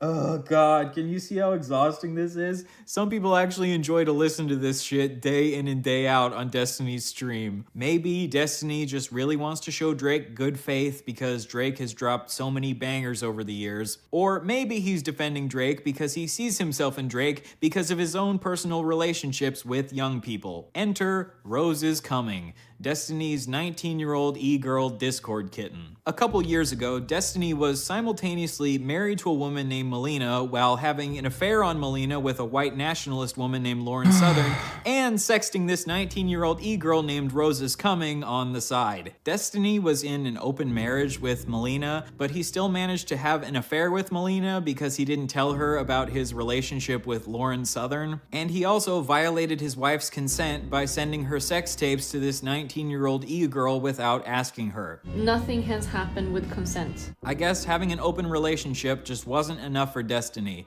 Even though he was already free to sleep with other people, he still had to figure out some way to fuck over his wife. Anyway, while Destiny was sexting this 19-year-old, he asked her if she wanted to do age play, which is where you role play as being even younger. She was already 15 years younger than him, but you know, why not add on another 5 or 10 years for good measure? According to Destiny himself, he views sexting 19-year-olds as the same as sexting 15-year-olds. When you're 19, you're a little kid, okay? Now, if you're 22, a 19-year-old's not a kid to you, okay? I'm 29. A 19-year-old might as well be a 15-year-old to me. It's all the fucking same, dude. Don't give me this fucking, just because of some legal age of consent, whatever bullshit, I have about as much in common with like an 18-year-old, 19-year-old fucking freshman in school as I would a fucking sophomore in high school. Any type of inclination towards any of those people is really fucking weird. If you live with your mom and dad still pay all of your bills, you're still a virgin, you've never been in a relationship, you don't go to school, you've never even had a job before, you've never lived on your own, you're a child. You're very much a child. So Destiny views 19-year-olds as little kids. You're a little kid. And says that being attracted to them is really fucking weird. Really fucking weird. Yet here he is 5 years later at age 34, sexting this 19-year-old, asking her if she wants to do age play. What is this? What do you think about Frogan getting mad at donating $10K for Palestine Children's Relief Fund since he didn't make stream do it too? What? I don't understand how publicly donating $10K and encourages followers to also donate that in the wrong. I just don't expect that. Yeah, I don't care. Old drama. I don't give a shit. Play with him and Frogan apologized? Okay. You're bringing in something. I didn't even know that. You're bringing in something that a person has apologized for a fucking year ago, dude. You good? Talking about Ludwig old drama. Why are we rehashing shit that happened a year ago? Possibly because their favorite content creator is currently getting fucking exposed for being a horrifying little sex pest that he is. And that's precisely the reason. I suspect that is the reason why people are coming in to just be like, hey, just stop watching the video, I think. Or maybe it's in the content nuke. Oh, okay. The content nuke. Non-consensual sex tapes of his friends and wife. And honestly, it doesn't even matter what my opinion is of this. In Destiny's own words, he thinks this is really fucking weird. Really fucking weird. So, is Destiny a pedophile? I don't really give a fuck what you label him. A freak. Only freaks engage in the type of degenerate behavior that Destiny has engaged in. I don't give a fuck about semantic debates about the technical clinical definition of Anti-Hasan lurkers. Holy fucking reach. Bawaha. Chatters reaching far as fuck. Literally grasping at straws. Anti-Hasan lurkers, please stop cooking my streamer. I beg of you. Yeah. This is the funniest kind of weird play that these guys get into. What do you mean? Please stop cooking my... Oh, you're talking about Destiny. I thought you were saying that, like... Oh my god, dude. Stop fucking posting. Stop posting like a fucking weirdo, please. If you send pictures of a 15-year-old in a bikini to your friends, even if you literally agree with me, stop posting like a weirdo. Oh my god. Talk about how hot they are, you are a freak. Let's finish out the video by talking about Destiny's treatment towards women in more recent years. A little while ago, Destiny admitted that he was psychologically abusive towards his ex-wife. This is probably just going to be Melina venting about her relationship with me to Bob. Listen, okay? I've said it a million times. I'm a very fucking hard person to date. I work a fuck ton and I'm very fucking cold. I have a really hard time dealing with people when they get emotional, okay? But if Melina starts crying or we're having an argument, I'll say like, listen, I'm gonna go play fucking Minecraft. Like, come talk to me when you're done crying, because I can't sit here and listen to you cry. I'm wasting the few fucking minutes of free time I have in the day. I'm not gonna sit here and listen to you cry doing it. Like, so anybody that survives a relationship with me for more than like 6 months, okay, props to that person, because they're going through some severe fucking psychological abuse, all right? It's a fucking hard thing to deal with. I'm not joking. Maybe Destiny's fans would claim that he was being hyperbolic here and he wasn't actually admitting to being abusive, but here's his best friend Dan also saying that Destiny was really shitty towards his ex-wife. I'll say this also. I think Steven was a fucking really shitty husband to Melina, okay? I'm coming out here saying it right now. I don't think Steve would deny it either, but it's not good the way that he was. Like, I talked with Melina a lot of times and she was crying and miserable and everything else, and Steve would say, what do you want me to say? I'm a selfish motherfucker. That's why I'm in the relationship that I'm in, the way that I do things that I'm in. And Melina, like, really was hurt by it. And I think, like, she was like, you know, what should I do? Should I leave? And I'll tell you this, I never was like, I was never like, no, you should stay and make things out. I told her multiple times, like, listen, if you feel like this is an abusive relationship, get the fuck out of there immediately. Melina herself has also accused Destiny of being psychologically abusive towards her. I'm irritated by a couple things. One thing I'm irritated about is that my ex-wife has reached out to a ton of people. At least, I'll say at least 5 mutual friends have alerted me. I have no idea how many other are affected. Basically saying that I've lied about a ton of stuff and that I am abusive. So Destiny has said that he was psychologically abusive towards Melina. Melina has said that Destiny was psychologically abusive towards Melina. And Destiny's best friend Dan also seems to think that Destiny was psychologically abusive towards Melina. I wonder if maybe Destiny was psychologically abusive towards Melina. Destiny seems to think that as long as he's like, yep, I'm an abuser, deal with it. Because they're going through some severe fucking psychological abuse, all right? It's a fucking hard thing to deal with. I'm not joking. That he can just move on from this and sweep it under the rug, but I don't believe he should be allowed to do this. And I don't understand why any woman would ever want to associate with Destiny after seeing shit like this. Destiny not only has a history of allegedly being abusive himself, he also has a history of surrounding himself with other abusive men. Years ago, the streamer Vosh was exposed by Destiny for sexually harassing a woman named Poppy. Yeah, so the problem is that we've gotten these complaints for like, I think about a year, where like you've been like really sexually aggressive from a variety of people. Okay. Yeah. Well, no, the worst thing is that you engage in a repeatable pattern of behavior where you try to be very sexually aggressive towards a lot of the women in chat in order to make them uncomfortable enough to send you pictures. And then if they don't, you either act very aggressive towards them, like by telling them that you can't continue conversations anymore, or you continue to sexually harass them until they either give in or block you or go crazy or whatever. It hasn't, I mean, none of this has happened. That's an extrapolation that you can make based on Poppy. But even after Destiny found out that Vosh had sexually harassed her, he still decided to be friends with him and platform him and help him start his career. And now, years later, because of Destiny's actions, all of us have had to endure learning about Vosh's horse fetish and his short stack goblin porn. If you don't know what I'm talking about, don't look into it. This is It's interesting because like Ethan made long, comprehensive, and voluminous content out of this particular subject matter, which, you know, it hits the field of drama and gross pervertry, make no mistake.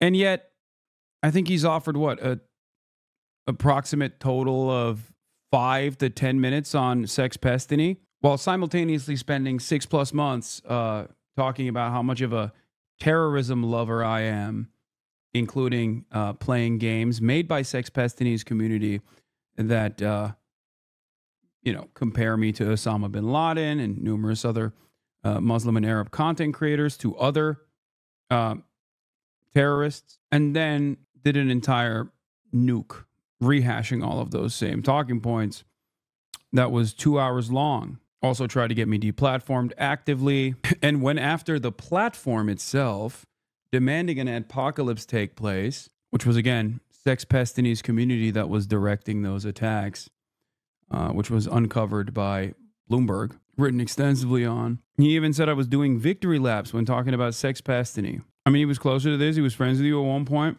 Yeah. It's just, if you don't have any mechanism of comprehension that, like, in the field, in the scheme of things, like, what is a worse circumstance? I would say political disagreements over political commentators' approach to Israel-Palestine would probably be lower than both accidentally exposing yourself for being a consumer of AI-made child or doing literal fucking out-and-about sex crimes, which is in an entirely separate category of its own. If you think that, like, the disagreements with former podcast co-host that you take so personally that you just kind of cast aside your entire career and alienate half of your fucking fan base over with the hopes that you can pick up, like, Keemstar Orbiter fans once again, I would say that that is lower on the totem pole. Very low priority. But what do I know? An example of the kind of structure that I'm referring to. Later on, after Destiny's relationship with Vosh fell apart, Destiny decided to become friends with a racist named Mr. Girl. And Mr. Girl is not allegedly a racist, he is a racist. He posted a video openly admitting to raping a woman. A couple years ago, I matched with a woman on Tinder. I say woman because she was 46. Anyway, we got frozen yogurt. She came over, we got naked, I got naked, then we both got naked. We started making out. Sex kind of makes me anxious, so I don't like a ton of foreplay. To me, it should... What is going on?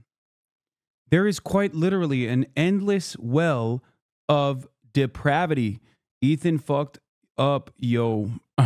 Why'd you ban that guy? He wasn't saying Ethan fucked me up. He just said Ethan fucked up, yo. Well, to be fair, he presents that as anti-Semitism, which would make it more valid, even if it really isn't about anti-Semitism. Yeah, it's not anti-Semitism to disagree with your former podcast co-host. Oh, he did say you? Oh, my bad. Anyway, keep talking about Ethan. Sounds like you're actually worried. Yes, I'm shaking in my boots. I'm cowering. Can't you tell? What happened? I thought that this was going to be a massive indictment, that everyone was going to be like, wow, I had no idea that Hasan is not exactly fond of liberals, because sometimes liberals spend most of the conversation surrounding genocide about their own fucking personal feelings. You know, probably the most damning indication, the most damning thing that you can say or do in terms of liberalism. He thought it would get you banned. Yeah. I mean, he's been actively trying to get me banned for months now. What happened to all those fucking bottom feeders who used to hate Ethan Klein, but now that Ethan Klein is against me, they all love Ethan Klein? Those guys used to at least have like one consistent principle, which is, you know, don't go after people's sponsors. I don't have any fucking sponsors, so they try to literally take down the entire platform. Cool stuff, man. Ruining the fucking financial security of thousands of content creators so carelessly. You know? None of these guys have any sort of real fucking values or principles. You know? Yeah. The real threat to America is not Donald Trump and you know, fascism. It's a Twitch streamer who disagrees with me in communism. Watching the nuke, it's very clear that it was intended to be a collab with Destiny and Dan on pushing the Twitch advertiser effort. After the Sex Destiny leaks, it is very clear he had to edit it down and it makes no sense. It's really sad. Really sad for Ethan that happened, you know? Kind of cooked his whole thing, which is probably the reason why he had to push it back over and over again. Yeah. Plato 1507, thank you for the 50 big ones. All right, let's get back to this video, which is be insane. like tearing off a band-aid, right? I'm trying to be patient. Finally, I put my dick in place, like right at her vagina, and I'm like, all right, let's do this. She holds perfectly still and says, I'm not ready. Clear as day, no mistaking her meaning. She doesn't consent. But she has this look in her eye, like she's daring me to just push it in. Like I'm some kind of pussy if I don't. I could have been imagining that, but I grabbed her shoulders and pushed her down onto my dick. I fucked her. Did she like that I did that? I think so. She probably had mixed feelings about it. Was it rape? Yes, I guess. I don't know. She told me not to, and I did it anyway. That makes it rape. I don't know what went through Mr. Girl's head that he thought it was a good idea to openly admit to raping someone. Dude, I think we gotta. All right, I'm done. I think we just gotta shut it down. We gotta shut down the entire operation. No more podcasts. No more YouTube. None of this shit. Okay? None of this fucking shit. None of it. We're done. Shut it off. Hit the fucking reset button on the internet. Okay? I'm not just talking about YouTube. I'm not just talking about Twitch or Twitter. I'm talking the internet. Okay? We do not know how to deal with the internet. Okay? We need to shut it off. We need to never talk about it again. We need to do the Butlerian jihad, but on the internet alone. Okay? Nah, too far, man. On the internet, but that's Mr. Girl for you. Mr. Girl is most well known for his review of the movie Cuties, where he said that he found the 10-year-old girls in that movie hot. And it juxtaposes these amazing scenes where it's like you'll see the girls playing on a bed where they're stuffing gummy bears in their mouths and they're just totally children. And then you'll see them shaking their booties on this stairway as they make this this viral video. And they're pretty hot. 10 years old is 5 years too young for Destiny's taste, but he decided to become friends with Mr. Girl anyway. Mr. Girl also released a bunch of videos where he was like emotionally abusing his girlfriend on camera. After they had been friends for a while, Destiny and Mr. Girl got in. What is going on, dude? What the fuck is happening? Why do these people exist? Why do they do these things? How do you find that out about a person who voluntarily reveals this information and you go, oh, that's the guy I want to be fucking homies with? Replace the entirety of the internet with Chinese educational content? Dude, I want the Great Chinese Firewall. Wow, that is gross as fuck, dude. And some drama because Destiny had banned Mr. Girl from Destiny's subreddit because Mr. Girl was criticizing Destiny for the way that he had defended Nick Fuentes. And then if you... Wait, what the fuck? Okay, one consistent thing I will say about the Sex Pestiny cult, okay? One consistent thing I will say about it is that this man will align himself with literally every different cretin on the internet, okay? Neo-Nazis, white supremacists, white nationalists, pedophiles, sometimes pedophile neo-Nazis like Sam Hyde. Why not both?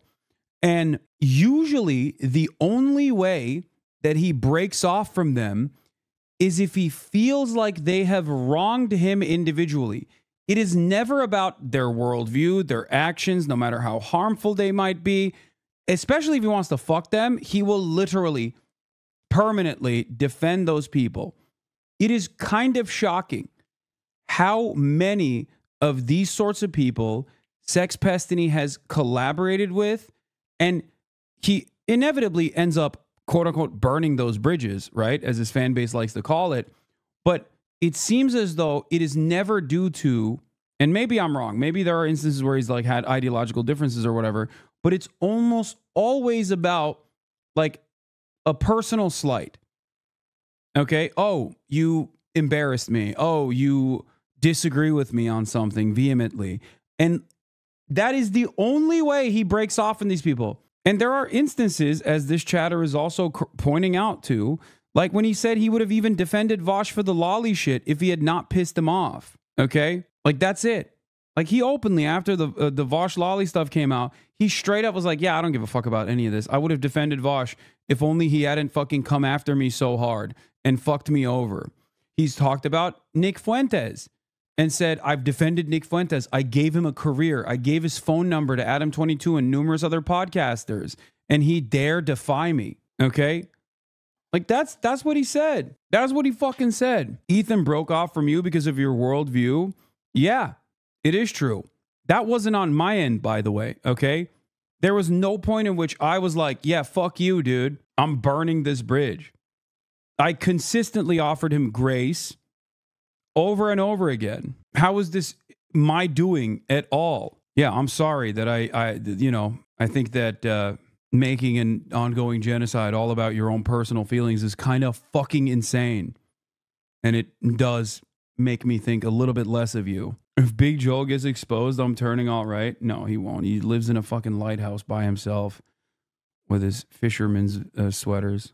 few months after this, Mr. Girl released a... It's crazy how you were talking so much shit from your own audience defending Ethan, and he still has a piss fit over it. Yeah, for like an entire year, I just told my chat, calm the fuck down. Ethan is not your enemy. Pick better targets. Pick better targets.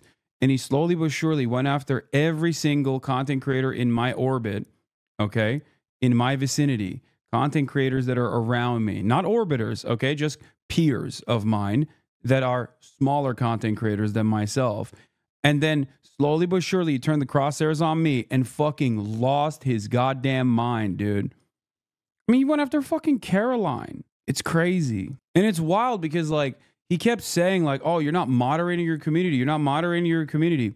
And one of those, honest question, do you regret offering so much grace? Fuck no. I will always operate that way, okay? I'm telling you right now, expect that from me. It does not matter.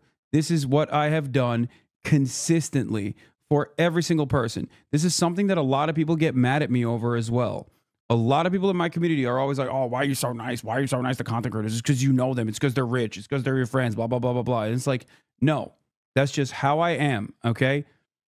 You might not like it. You might not appreciate it. But I will always maintain hope that a person can be talked down the ledge, okay? Talked off of a ledge. That's it.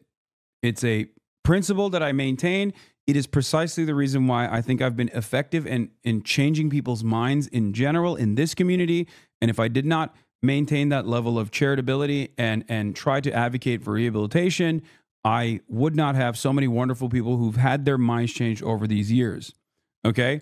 So I will extend that, especially to someone that I know personally, okay? Always. There's obviously a limit to that charitability, and, you know, that limit has far past when you engage in a censorious campaign to try to get me fucking banned and attack all of these other content creators who are much smaller and to limited success. You actually end up silencing and suppressing pro-Palestinian voices. It's just like ridiculous. It's completely unacceptable. Anyway. Report called the Destiny Report, where he outlined all of the ways that he believes Destiny is an abuser. Most people ignored this report because they didn't really care to listen to a potential abusive pedophile rapist give his opinions on why he thinks Destiny is abusive. The report was also over 100,000 words long, and it was terribly formatted, and honestly, no one had time to read all that shit. And while I personally think that Mr. Girl is a disgusting weirdo, I do think he made a couple decent points. Mr. Girl's main perspective is that he believes Destiny has a pattern of being abusive towards the women in his orbit. And now that we've seen evidence that Destiny has been sharing sex tapes of his orbiters and his ex-wife behind their back without their consent, I think this adds some credence to the idea that there might be a pattern of abuse happening here. In my opinion, Destiny kind of reminds me of the character of Dennis from It's Always Sunny in Philadelphia, if Dennis was shorter and scrawnier and more annoying. I didn't know I was being filmed. If you're in my room, you're always being filmed. You are. He does. True. He does. It's his Always thing. It's does. kind of creepy. In case you haven't seen the show, the character Dennis is known for being a psychopath who's incredibly good at manipulating women. Oh, look, I'm not narcissistic. That's good. I told you guys I was humble. We're a bit Machiavellian, a bit not psychotic. Psychopath, a bit psychopathic. That's what I'm looking for. The most famous clip of Dennis is where he explains that if you take a woman out on a boat with you, she won't say no to having sex with you because of the implication. The whole purpose of buying the boat in the first place was to get the ladies nice and tipsy topside so we can take them to a nice, comfortable place below deck and, you know, they can't refuse because of the implication. Oh, okay. You had me go in there for the first part. The second half kind of threw me. Well, dude, think about it. She's out in the middle of nowhere with some dude she barely knows. You know, she looks around her. What does she see? Nothing but open ocean. There's nowhere for me to run. What am I going to do? Say no? Okay, that seems really dark. No, it's not dark. You're misunderstanding me, bro. I think I am. Yeah, you are. Because if the girl said no, then the answer obviously is no. No. But the thing is she's not going to say no. She would never say no because of the implication. Well, in 2020, Destiny explains that he doesn't think it would be good for someone who has a large online platform to be sexting the women who he has as guests on his show because of the implication. Let's say that I run like a really big podcast. I get 30,000 viewers. Let's say that I have a podcast. I got 30,000 viewers. Let's say that there's a girl that messages me. We talked a little bit. And she really... This motherfucker was talked about so much that he literally has, I feel like, advocated and argued vociferously against the current thing that he's doing. Really wants to be on. And I'm like, yeah, cool. Like, you really want to come on the podcast, blah, blah, blah. I could probably start sexting her and she'll probably give in and send me nudes and shit because she doesn't want to lose that opportunity. She might not actually want to. She might not be into it really at all. But if I start propositioning her, if she says no to me, she might worry like, fuck, like if I say no to this guy, like I'm not going to make it on that podcast. Oh yeah, definitely. And then are you wrong for asking in that case? Even though you saw it? I think it is wrong. Yeah, I don't think you should. However, as we now know, Destiny has a long history of doing this exact thing to the women who are guests on his show. I don't like the idea that we're normalizing, you know, someone bringing in a bunch of small content creators that are women, fucking them, right? And then when that fallout inevitably happens, like, just cast them away. Like, it's a really weird dynamic. I work with women, and I'm happy with the fact that it's professional. And that needs to be a standard that we set for more people, because I hate the idea that I just show up on screen with a woman, and it's automatically sex. But can I really be mad at an audience for thinking that when I hang out with Steven, who literally fucks pretty much everybody he works with?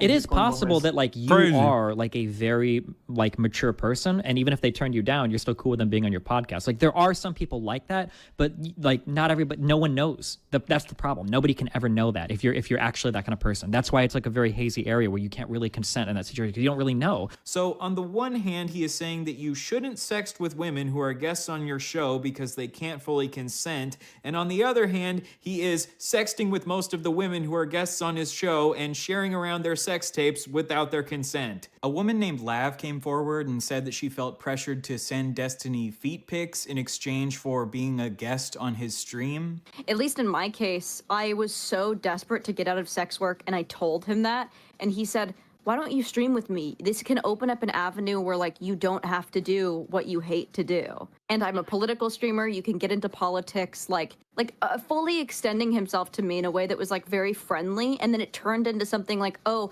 right after that conversation, he was like, oh, by the way, I don't see any feet on your profile. He. Like immediately after. Apparently, after she sent him feet pics, he said, "Welcome to the Orbiters Club," implying that sending her feet pics is what will give her the chance to be one of his orbiters. Now, Destiny claims that this was a completely ironic joke and it wasn't meant to be taken seriously whatsoever, but if Destiny himself has said that he shouldn't be sexting his orbiters because of the implication, and then he sexts his orbiters and then says, "Welcome to the Orbiter Club," I am struggling to see how this is a joke. And even if it was intended as a joke, like Destiny explained in this previous clip, you shouldn't be making jokes like this because the person on the receiving end might not understand that you're joking. It seems strange to me that Destiny had this...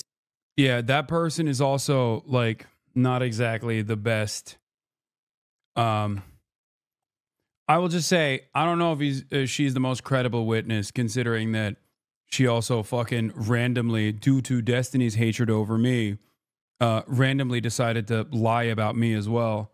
This incredibly nuanced view of consent a couple years ago. And then openly admit in a Patreon post that she lied about me.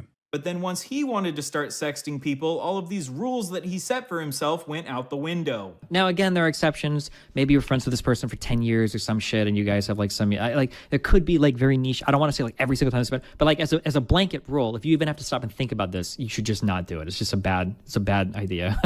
Later on, Lav accused Destiny of being the Harvey Weinstein of YouTube because she felt like Destiny had a pattern of manipulating the women in his orbit into doing sexual favors for him, and because she felt like it was emotionally abusive that every woman who came on Destiny's stream would inevitably be flooded with hate comments on his subreddit, which Destiny would refuse to take down. If you come onto Destiny's stream as a woman, you can be pretty safe to assume that you are going to get a bunch of hate comments on Destiny's subreddit. But according to Destiny's community, it's not because they hate women, it's just because these particular women all happen to be too stupid to debate their daddy Destiny. One time, Destiny's head moderator of his subreddit named Forethought sent one of his female orbiters the message, "Kelly Jean, stop pretending like you're hurt by sexism. Your greatest aspiration was being an esports victim. Holy fuck, no wonder you wish you got raped.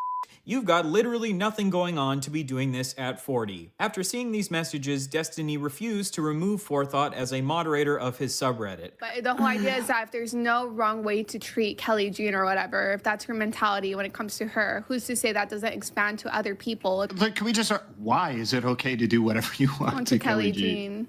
Oh yeah, you'd have to ask Destiny that. I mean, it's Kelly Jean. That's not that. Yeah, but if you have that mentality, Destiny, then yeah, he's gonna copy it, isn't he?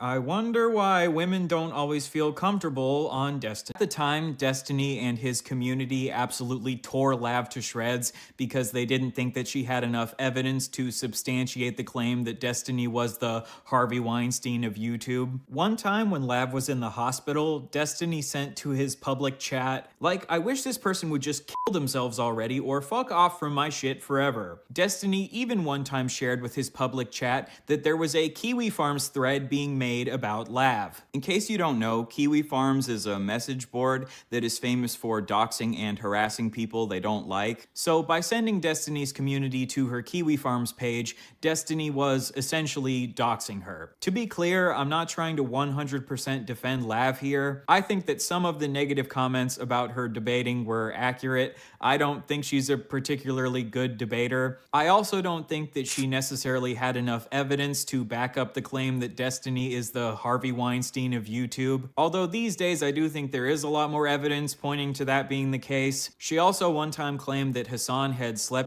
I understand why you never want to talk about this dude. I feel so sad after hearing this shit. Yeah. I mean, they've been, he's been actively collaborating with the Kiwi Farms people, making my life and all of the other people that are friends of mine and their lives miserable too. So these days, I do think there is a lot more evidence pointing to that being the case. She also one time claimed that Hasan had slept with a 17-year-old, which she didn't have any evidence to back up, and then Hasan ended up tearing her to shreds for that. And since then, I didn't just tear her to shreds for that. Yeah, no, literally, she did. She did say that. That was the one time where Destiny was like, you shouldn't say that because you know that it is false. Okay? And then she turned around and openly admitted, I don't know where the Patreon post is. I'm sure it's someone probably still has it because I remember covering it on stream. Okay?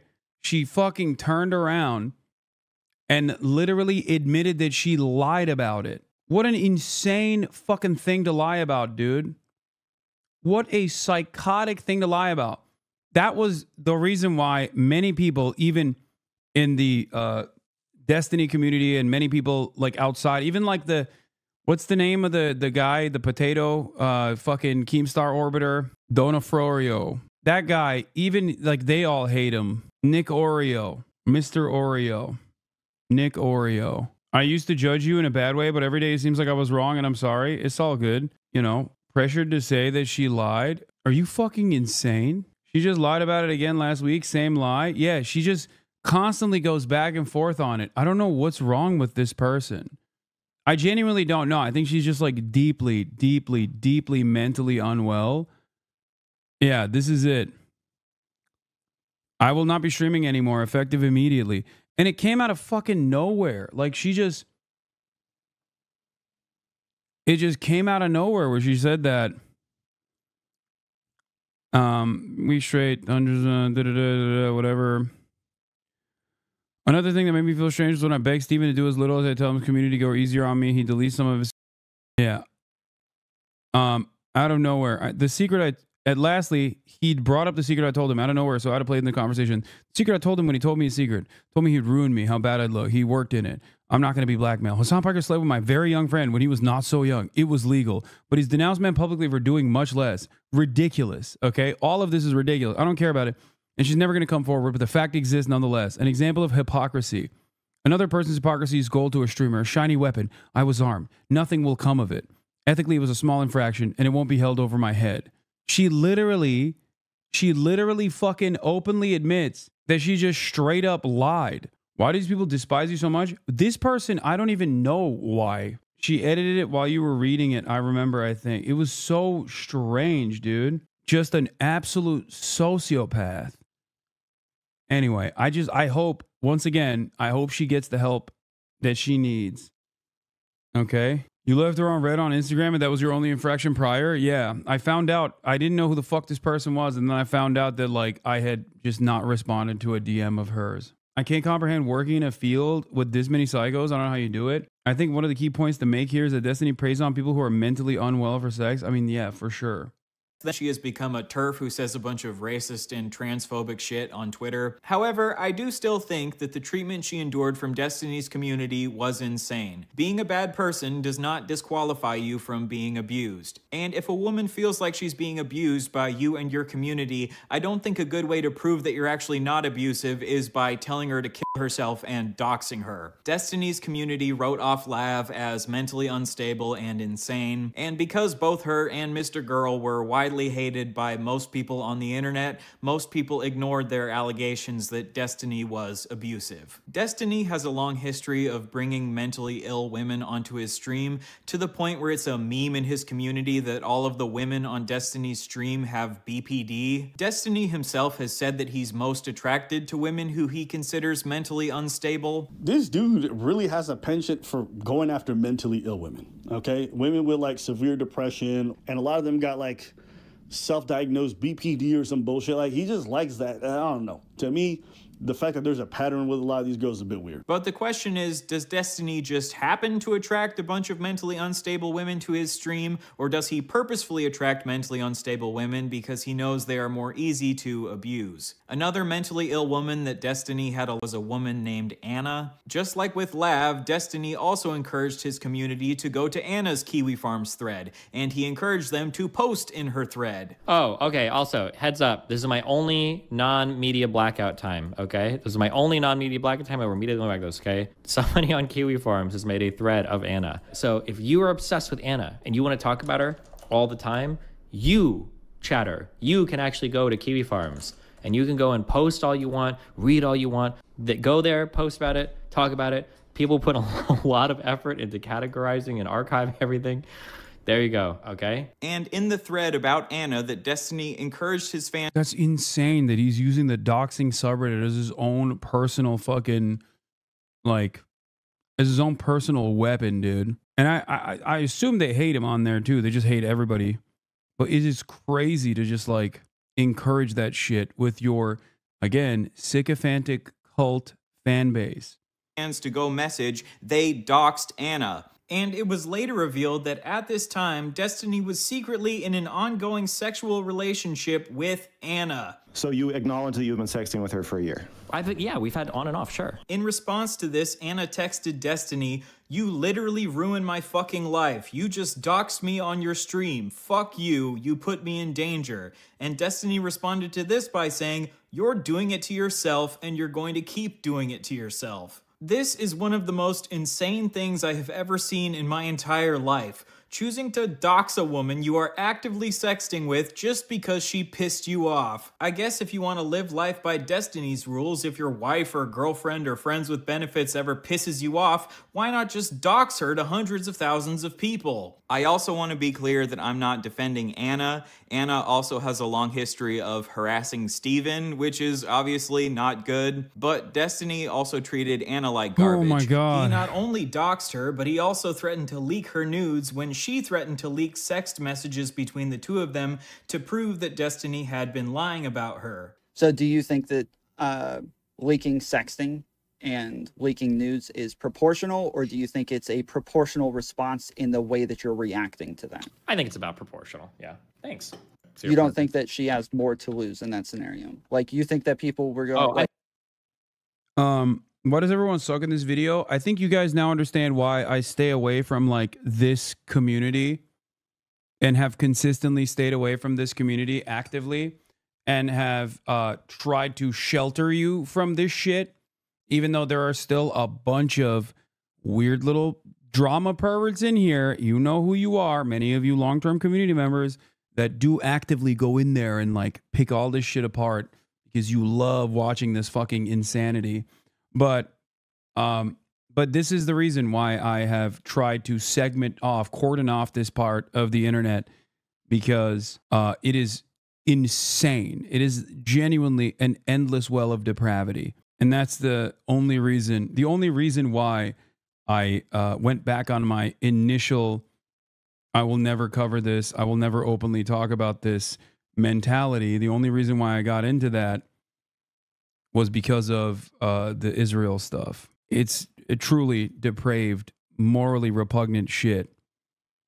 It's also interesting because their number one thing that they have held over my head for years is the fact that I bought a house for myself and my family, and have been able to actively bring in a large number of random people who also go along with the, yeah, that is actually inconsistent with being socialist. Like, that's what's so crazy about it. It's like, this dude is just like doing fucking sex crimes galore over here. And unironically, he has poisoned the well so fucking hard in his community that his fan base literally straight up think that I am a vicious villain. And depending on who he's collaborating with, I've seen people say that Nick Fuentes is a significantly better figure and less dangerous than someone like myself. Like, these are legitimately things that they actually believe, this community of insane cultists. You're very materialistic though, bro. Designer goods isn't very critiquing capitalism. Okay, I love capitalism. What of it? Someone's fucking purchases, which are totally within my means, especially, is not a fucking critique of capitalism, okay? I'm not a goddamn saint. And if you think that this is the biggest fucking argument you have against someone like myself that you think undermines my entire worldview, you are a pathetically unserious person. You understand that? That's like, this is not a real point of contention, chatter. I don't know how you will ever comprehend that. I don't think you'll ever be able to comprehend that, as a matter of fact. All right? Jesus Christ. Bro, just don't wear Yoji and Lemaire. Like, stop having drip, bro. I will never stop having drip. Okay? I will always keep having drip. Another example of this is how the Pirate software was ostracized for a video game while D's barely covered in subreddits for his sex crimes. That's what I mean. Like, consistently and routinely engage in this sort of behavior. And obviously, like, in a lot of circumstances, like, people are just, genuinely afraid of dealing with it or saying anything about it. Because they just don't want to get fucking endlessly harassed. And it's wild that on the internet, you can be geared into getting mad about even perceived hypocrisy when no such hypocrisy exists, more so than actual fucking sex crimes and shit. It's crazy. Like, think exactly. The chatter did it, literally did it. Chatter is watching a video about someone committing sex crimes, but you're the one to critique because you buy designer, okay? And it's never like an actual person who is a socialist or even remotely cares about it. It is almost always people who are like, I despise socialists. They should be Pinochet style dealt with by being tossed out of a helicopter. Also, socialist, by the way. Designer drip, by the way. You know what I mean? It's fucking deranged.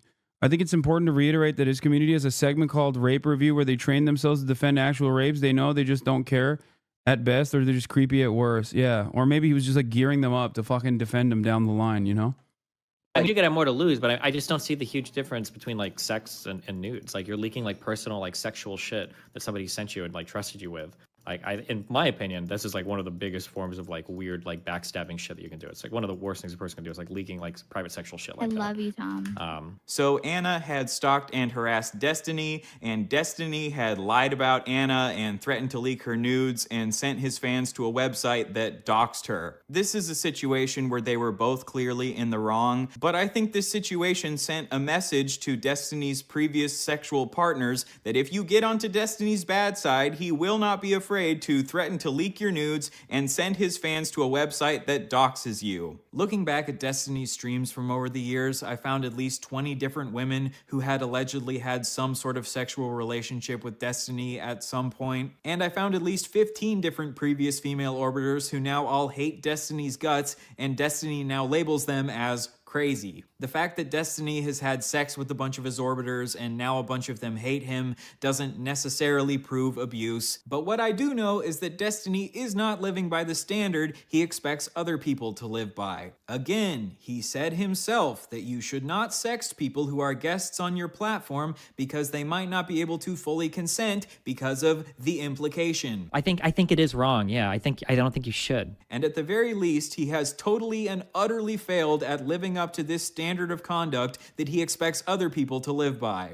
I think we would need more evidence to concretely prove that Destiny's stream really is this system of abuse, but all I know is that there are at least 4 alleged victims and a whole host of other women who absolutely hate Destiny's guts, so I would recommend that women should stay as far away from Destiny's community as possible. If you know that the people you're going to be involved with are only short-term partners, and you constantly see the after effect of most of your hookups and your interactions leaving a trail of broken hearts and disappointed people, that's a moral failing. All right, let's recap all of Destiny's treatment towards women. Destiny sexually assaulted a woman. Destiny has a long history of sharing women's nudes and sex tapes without their consent. Destiny allegedly recorded a woman having sex with him without her consent. And in his messages to his Discord kitten, Rose is Coming, he sent her audio recordings of men that he had slept with from Grindr and said, "I went out and sucked a guy off a few nights ago and recorded the audio. It's really scuffed in my pocket, LOL. Did I ever send it to Bro, this person is still on it. Look. Look. Dude, Ethan Klein fans, I'm serious. Please, you're making him look worse by being like this, okay? Longtime fan, please just respond to the claims and hear out your friend. Watch the video. Why are you not watching the video? Will you watch with him? Are you not a millionaire? F the rich. I'm an RN. Hasan, as a fan, can you explain your political stances? Are you left-leaning? Are you going to interview Monkey D. Luffy again? Yeah, maybe you should interview ISIS, then become one. There's a really good video. Maybe you should watch. I think you should have the link, but you might have lost it. You got timed out, and you came back from the timeout. I follow you with my Amazon Prime probably back in 2021, months before leftovers. I'm sure your mods can double-check that. I need you to just let your OG followers know that you are not the man Ethan Klein thinks you are. You are someone I look up to. Why did you burn Teddy Fresh? Donate. Sorry, not burn. Wait, do you pay prostitutes? That's what I'm getting from video. No sub on the account whatsoever. Followed in November 16, 2023. I know I unbanned that person. Yeah, I donated my own merchandise. I donated Maya's merchandise. I donated all of my other friends, Carl Jacobs' merchandise. I don't hate any of these people. Also, it's crazy. You're like, I look up to you. And then you simultaneously say, I should interview ISIS and then join ISIS. Why are you looking up to me if you think I should, if you think I have the capacity to join ISIS? What is going on, man? Have some fucking self-respect.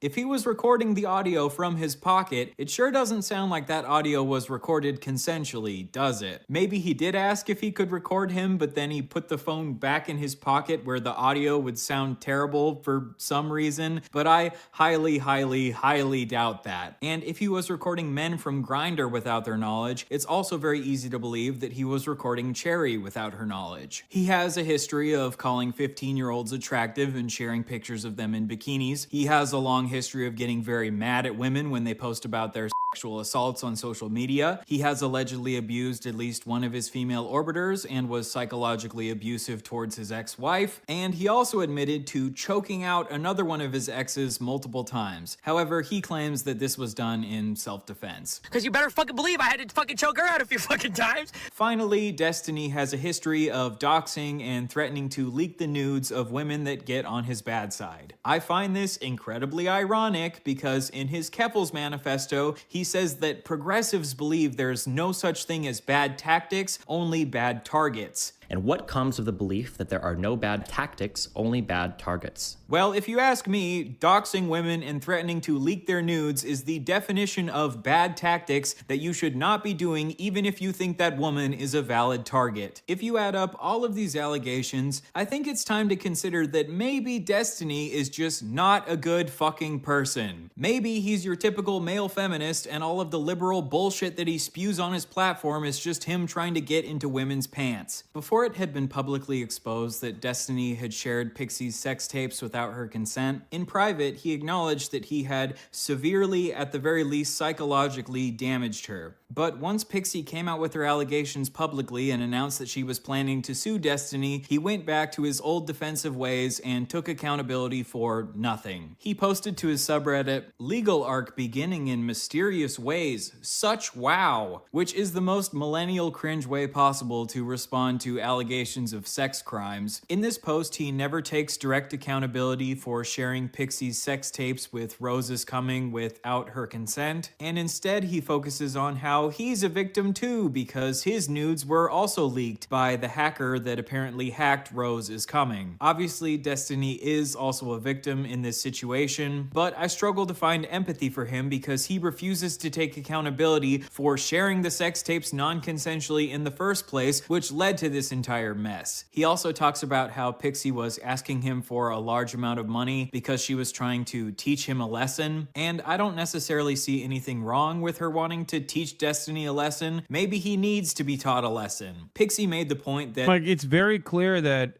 for a very long time Destiny has never actually had even a crumb of accountability, which is why over the course of the past 15 years he has just like repeatedly done this kind of stuff. And as his platform has grown, he's had more opportunity to increase the amount of victims in the process. Unless there are some real consequences to Destiny, probably just do it again in the future, which I agree with. Destiny later sent to his public chat, "Pixie and the people behind her just want money." Yet this is a blatant lie because she made it abundantly clear to Steven that she would be willing to donate the money he gave her to charity. So just like usual, Destiny is attempting to smear his victim in order to silence her, even though in my opinion Pixie has done absolutely nothing wrong. And I think this shows incredible moral character on Pixie's part that she's even willing to donate this money to charity because I don't think she has any obligation to do this. But even with Pixie being basically the quote-unquote perfect victim, Destiny still decides to smear her. My favorite sentence from this post is when Destiny says, "I have been trying to move on from covering drama content as it has had an increasingly negative impact on those in my life." Bitch, you— Let me guess, he probably fucking I assume if he's back to making content, I suspect he had a fantastic time going over his own community's work on the Ethan Klein nuke. I suspect that he didn't have a problem covering that kind of drama. You loved covering drama content when— There is not a single instance where Destiny hasn't covered drama. When he talks about issues, when he talks about political issues, it's really interesting. His first approach almost always, for months, I remember, even after he said like he's pro-genocide, most of his coverage revolved around talking about me and Ethan, constantly trying to drive a wedge, okay? Constantly. Most of it was just straight up, Ryan mentioned you. What is this? Jesus Christ, this dude really thinks he has any place to watch a Hasan nuke and criticize him right now with all the shit he's in? Then I'm going to highly recommend Hasan watches my nuke about Destiny when he gets back to the US. Anyone in my audience that's friends with Hasan, I would appreciate if you can try to get my video to him. Fair is fair. I mean, I already did. Yeah, go like and subscribe to the channel. When it was other people's heads on the chopping block, but now you want to stop covering drama once your head is on the chopping block. After this, Destiny sent some messages to his chat that were even more defensive. I have never done anything maliciously, as any of the fucking insane allegations say. That's fucking retarded. My only crime was being too much of a gooner in 2023 and earlier, 100% sure. Just too much of a gooner.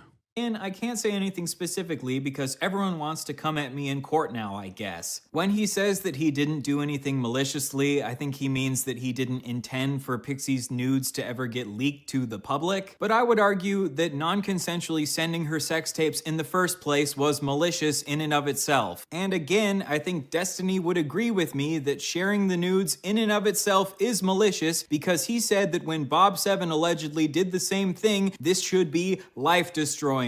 But I do believe that these are relatively life-destroying revelations. And you are not fucking stupid, Destiny. You know that if you're sending around sex tapes to random 19-year-old e-girls, eventually something is going to get leaked. You know, actually, one of the craziest parts about this whole story is the fact that Destiny trusted a 19-year-old Discord lady, okay, named Rose is Coming, with sex tapes of other people in his life. Nigga. If that's not compromised judgment, I don't know what the fuck is, okay? Also, your only crime is being too much of a gooner? Destiny's just a little bit of a goofy gooner. It's not like he committed any serious sex crimes. He's just a little gooner goblin. Look at my gooner goblin over there in the corner gooning. As usual, every single thing that Destiny says is an attempt to downplay, and refuse to take any fucking accountability. Then Destiny sent this to his chat. Bro, if I need to go on the sex offender list, I'm taking like 20 other streamers with me, okay? Lol W. Again, trying to deflect from taking responsibility by saying that a bunch of other streamers have done the same shit. If other streamers have done the same shit, then yeah, maybe they should be on the sex offender registry. Recently, another clip of Destiny resurfaced where he talked about how he knew that a bunch of different streamers had committed sex crimes against children, but he just didn't care to expose any of them. Like, everybody's gotten pics and more from underage. Yeah, that's fucking nuts, dude. Like, that's just bad behavior. Why the fuck would you openly admit that you know that there are sex offenders in your orbit and you just are holding off on revealing this? That's crazy. Chicks, depending on what you've heard in different communities. No, let me finish. In the esports community, okay, everybody has been involved in that shit, okay? And there have been people that have gone way farther than that. Do you know people in the esports community? I'm not, yeah, but I'm not going down that road. There's tons of rumors. No, wait a minute. If you're saying you have knowledge of a crime and you're not willing to bring it forward. Well, people talk about it, but like I don't have the means to go and acquire the evidence to like name names and name victims and break like find Dorito Gate right now, Destiny. Come on. Let's hear it, dude. This is not my job.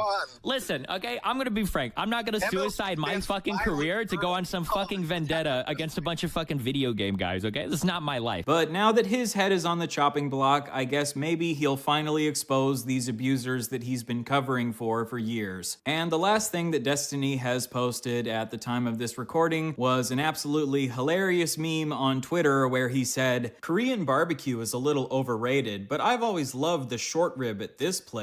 And it's a picture of a Korean restaurant called Goon Barbecue. Again, implying that he's just too much of a gooner because gooner sounds a lot better than sex criminal. He is choosing to be his same old self, making jokes instead of taking accountability. This motherfucker has the absolute gall to release an entire manifesto about how Keffals needs to take accountability for her actions, but then once he's in shit, he takes absolutely no fucking accountability for his actions. Like, is this dude an actual fucking baby? Are you a child? In what fucking world is this the right way to respond to the fact that you violated one of your friends and, in your own words, severely psychologically damaged her? Never in a million years could I imagine being a soulless, heartless piece of shit like this who treats my best friends like actual human garbage. And for you to get up on your high horse and act like you're the moral police of the universe who has any place to judge other people while acting like this is fucking insane. You know, with this whole situation, I don't think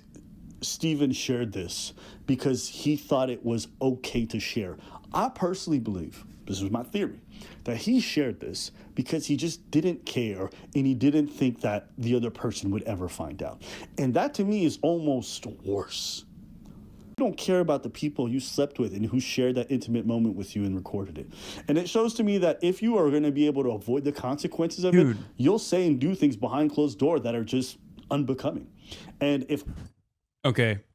I don't know if this is ABBA or Preach, but I will admit something. Remember when I said earlier that like I think less of people sometimes when they consistently collaborate with Destiny?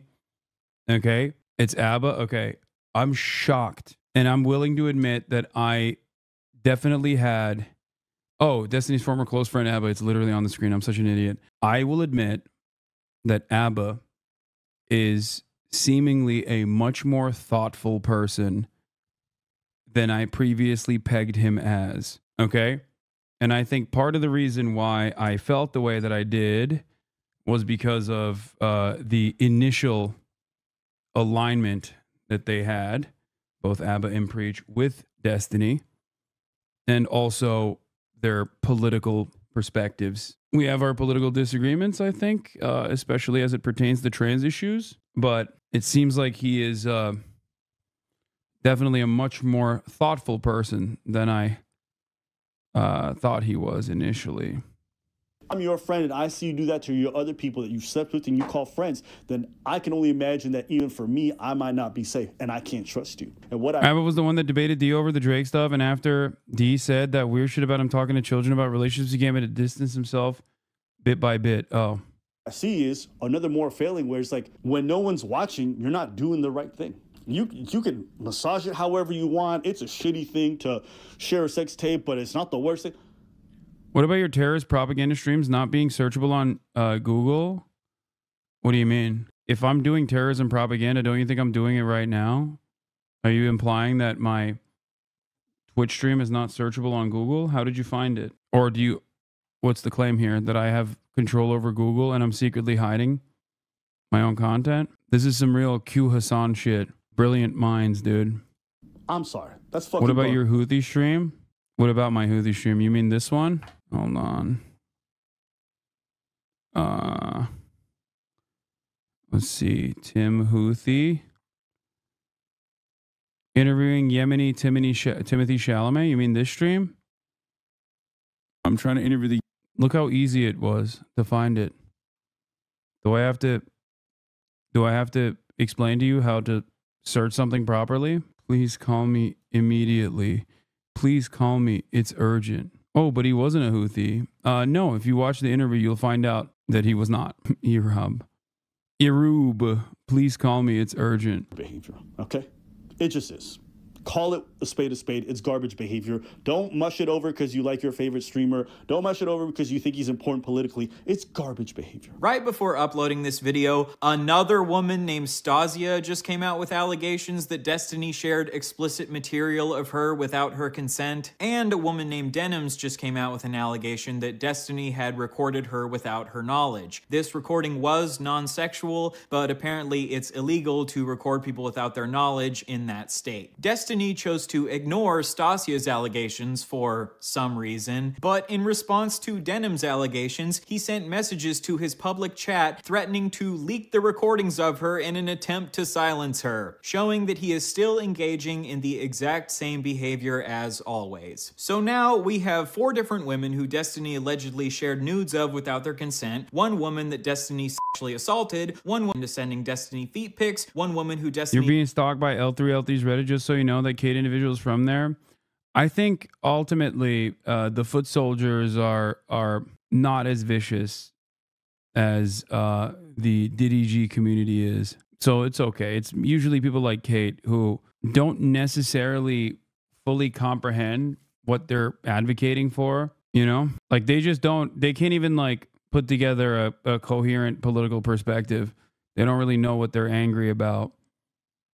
They're just kind of trying to be helpful to what they perceive as Ethan's cause. Nope, they're definitely losing their grip on reality, but they're ultimately toothless. Yeah.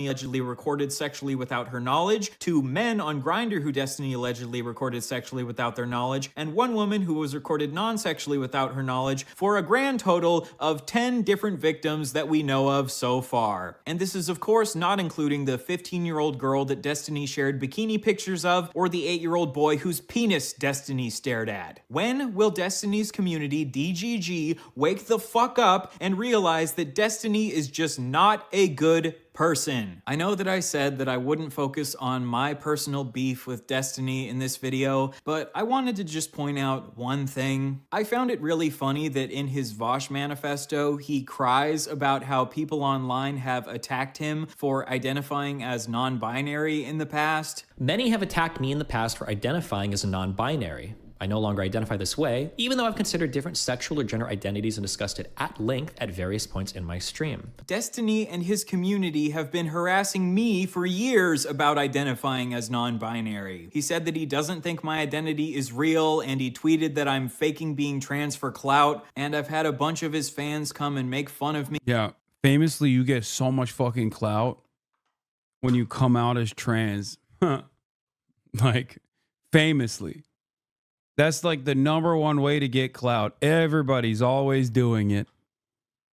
What an insane statement, dude. This is just like 90s level homophobia. Me anytime that I post about being non-binary, which made me feel like I had to go back into the closet at one point. But when people attack Destiny for being non-binary, many have attacked me in the past. It's crazy because Destiny's community also actively will portray me as a transphobe, which is really funny. And, you know, I guess some people get duped by that too, but not really as much. For identifying as a non-binary. It really hurts his feelings. This is just another example of Destiny being a hypocritical little bitch who cries when people are mean to him and then turns around and does that exact same shit to other people. If you want to be an asshole to non-binary people, be an asshole to non-binary people. But then don't be a weaselly little bitch who turns around and cries when people are an asshole to you about being non-binary. Destiny is the perfect example of rules for thee, but not for me. He says Bob 7 should have his life destroyed for sharing nudes without consent. I'm not running around screen sharing people's nudes. Then he shares nudes without consent. He criticizes Keffals for being a bully while he's the biggest fucking bully on the internet. He cries about how people on the internet have doxed him, and then he turns around and doxes a woman who he is secretly in an active sexual... Also, unearthed the me and basically did it before Fox News got a hold of it too. You know, before I could even move into this house that I got for myself and my family. Just a fucking truly repulsive, horrible individual who constantly gets in his own fucking way and then routinely tries to talk his way out of it by telling his audience that it's actually everybody else that's coming after him and that it's never his fault. You know? It's never his fault. Yeah.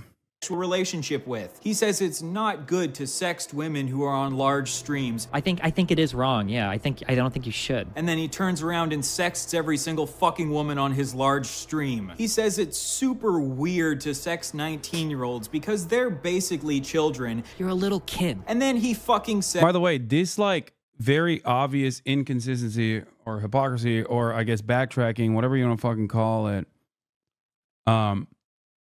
exists for virtually every issue that he's talked about. And his fan base does not ever think about this as some weird inconsistency.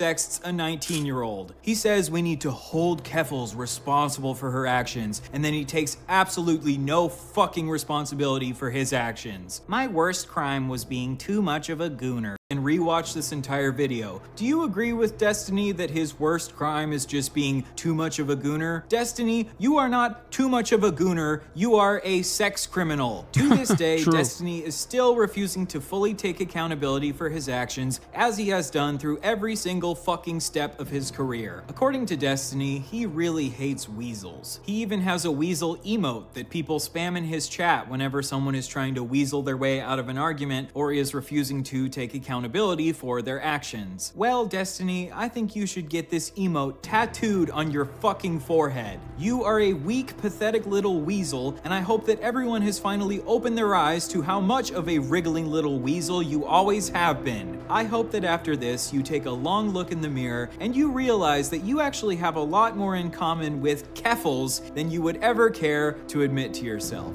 You have both lied to and scammed your audience. You are both massive bullies. You both both aren't afraid to use harmful tactics to get what you want, and most of all, you both have a pathological need to avoid ever taking accountability. So, from now on, I shall be referring to you as Keffelstany. How's that for a nuke, buddy? Anything else?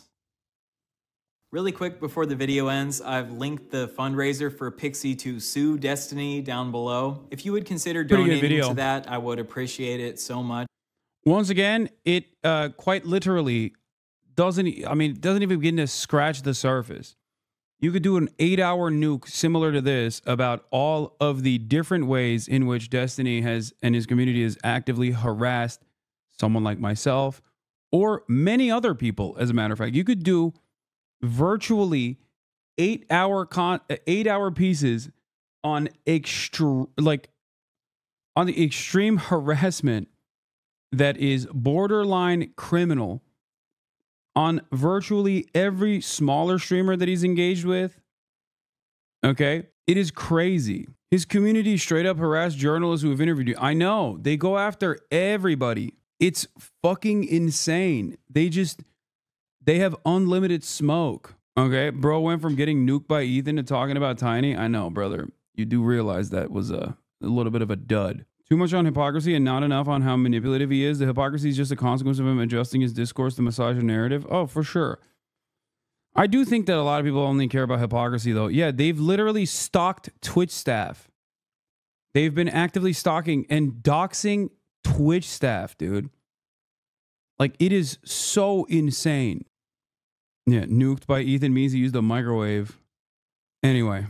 If this lawsuit is successful, maybe this is finally an opportunity for Destiny to be held accountable for his actions. I've also linked accounts for Pixie, Cherry, Lav, and Melina down below and recommend you give them a follow. I think in situations like these, victims can end up being kind of just used as ammo for different people to fling shit. How has he not been banned by Twitch? He has been for years. That's the reason why he's been attacking Twitch.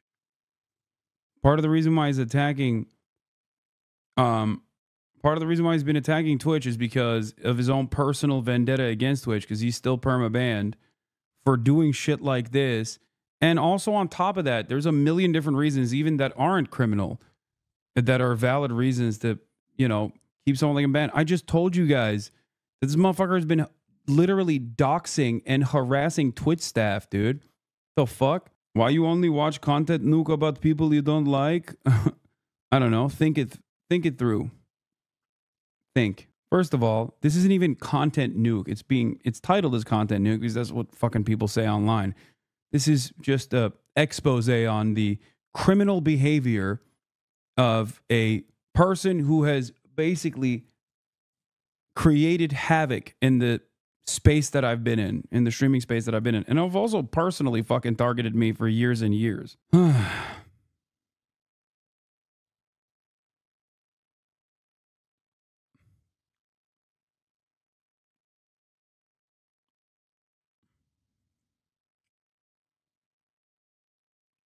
Anyway, 11 hours already? We're not getting an IRL today, are we? No. No, there won't be. Why has no one taken him to court? No, someone has contacted the authorities. The video itself talked about it too.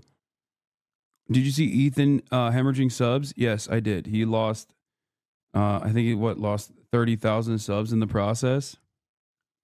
It makes sense. I mean, his channel was nascent. He wasn't using it. Last time he used it was for Keemstar, which is interesting because now he's using it. And now he's aligned with Keemstar. How is no one talking about this? This is so unknown. Part of the reason why is because a lot of content creators, I think, see it as like open territory, especially if they want to beef up their apolitical bona fides to come after someone like myself and be like, yeah, fuck Hasan, right? A lot of large content creators don't necessarily shy away from engaging in the fuck Hasan train. XQC is a fantastic example of this. Like, he has for years and years been super close to Sexpestany and has actively platformed him, actively come after me. Sexpestany and his community, Diddy G, have used XQC as a vehicle to launch these attacks, right? Having said that, people don't necessarily want to talk about Destiny in general, partially because a lot of content creators are genuinely worried about the harassment cult that he has created and shy away from any sort of criticism. Same goes for many other large content creators, okay? A lot of other large content creators with very active communities that are, that are not above using their communities to attack other content creators, naysayers, and whatnot, okay? XQC has nothing against you. He's open to talk to you any day. Yeah, dude, I know. I know. Like, Asmongold will probably watch the Ethan nuke, upload it, react, will get millions of fucking views. XQC will do the same if he hasn't already done so. These guys don't have a problem coming after someone who is on the left. They do have a problem, however, coming after someone. He already did? Yeah. They do, however, have a problem coming after people on, coming after people like Destiny in general, because his community doesn't shy away from, aggressively pursuing people that Destiny considers to be bad. This entire video basically spells it out. He may react and disagree with E. I mean, we'll see. I think the parts that they will disagree with will most likely be the idea that like Twitch is incredibly anti-Semitic or some shit. Anyway, they will also flood channels to poison the well about you if they think they'll gain traction. Yeah. But yeah, that's it. Good video overall. Shouts out to Ryan Beard for putting themselves out there like this. I am done for the day. Okay.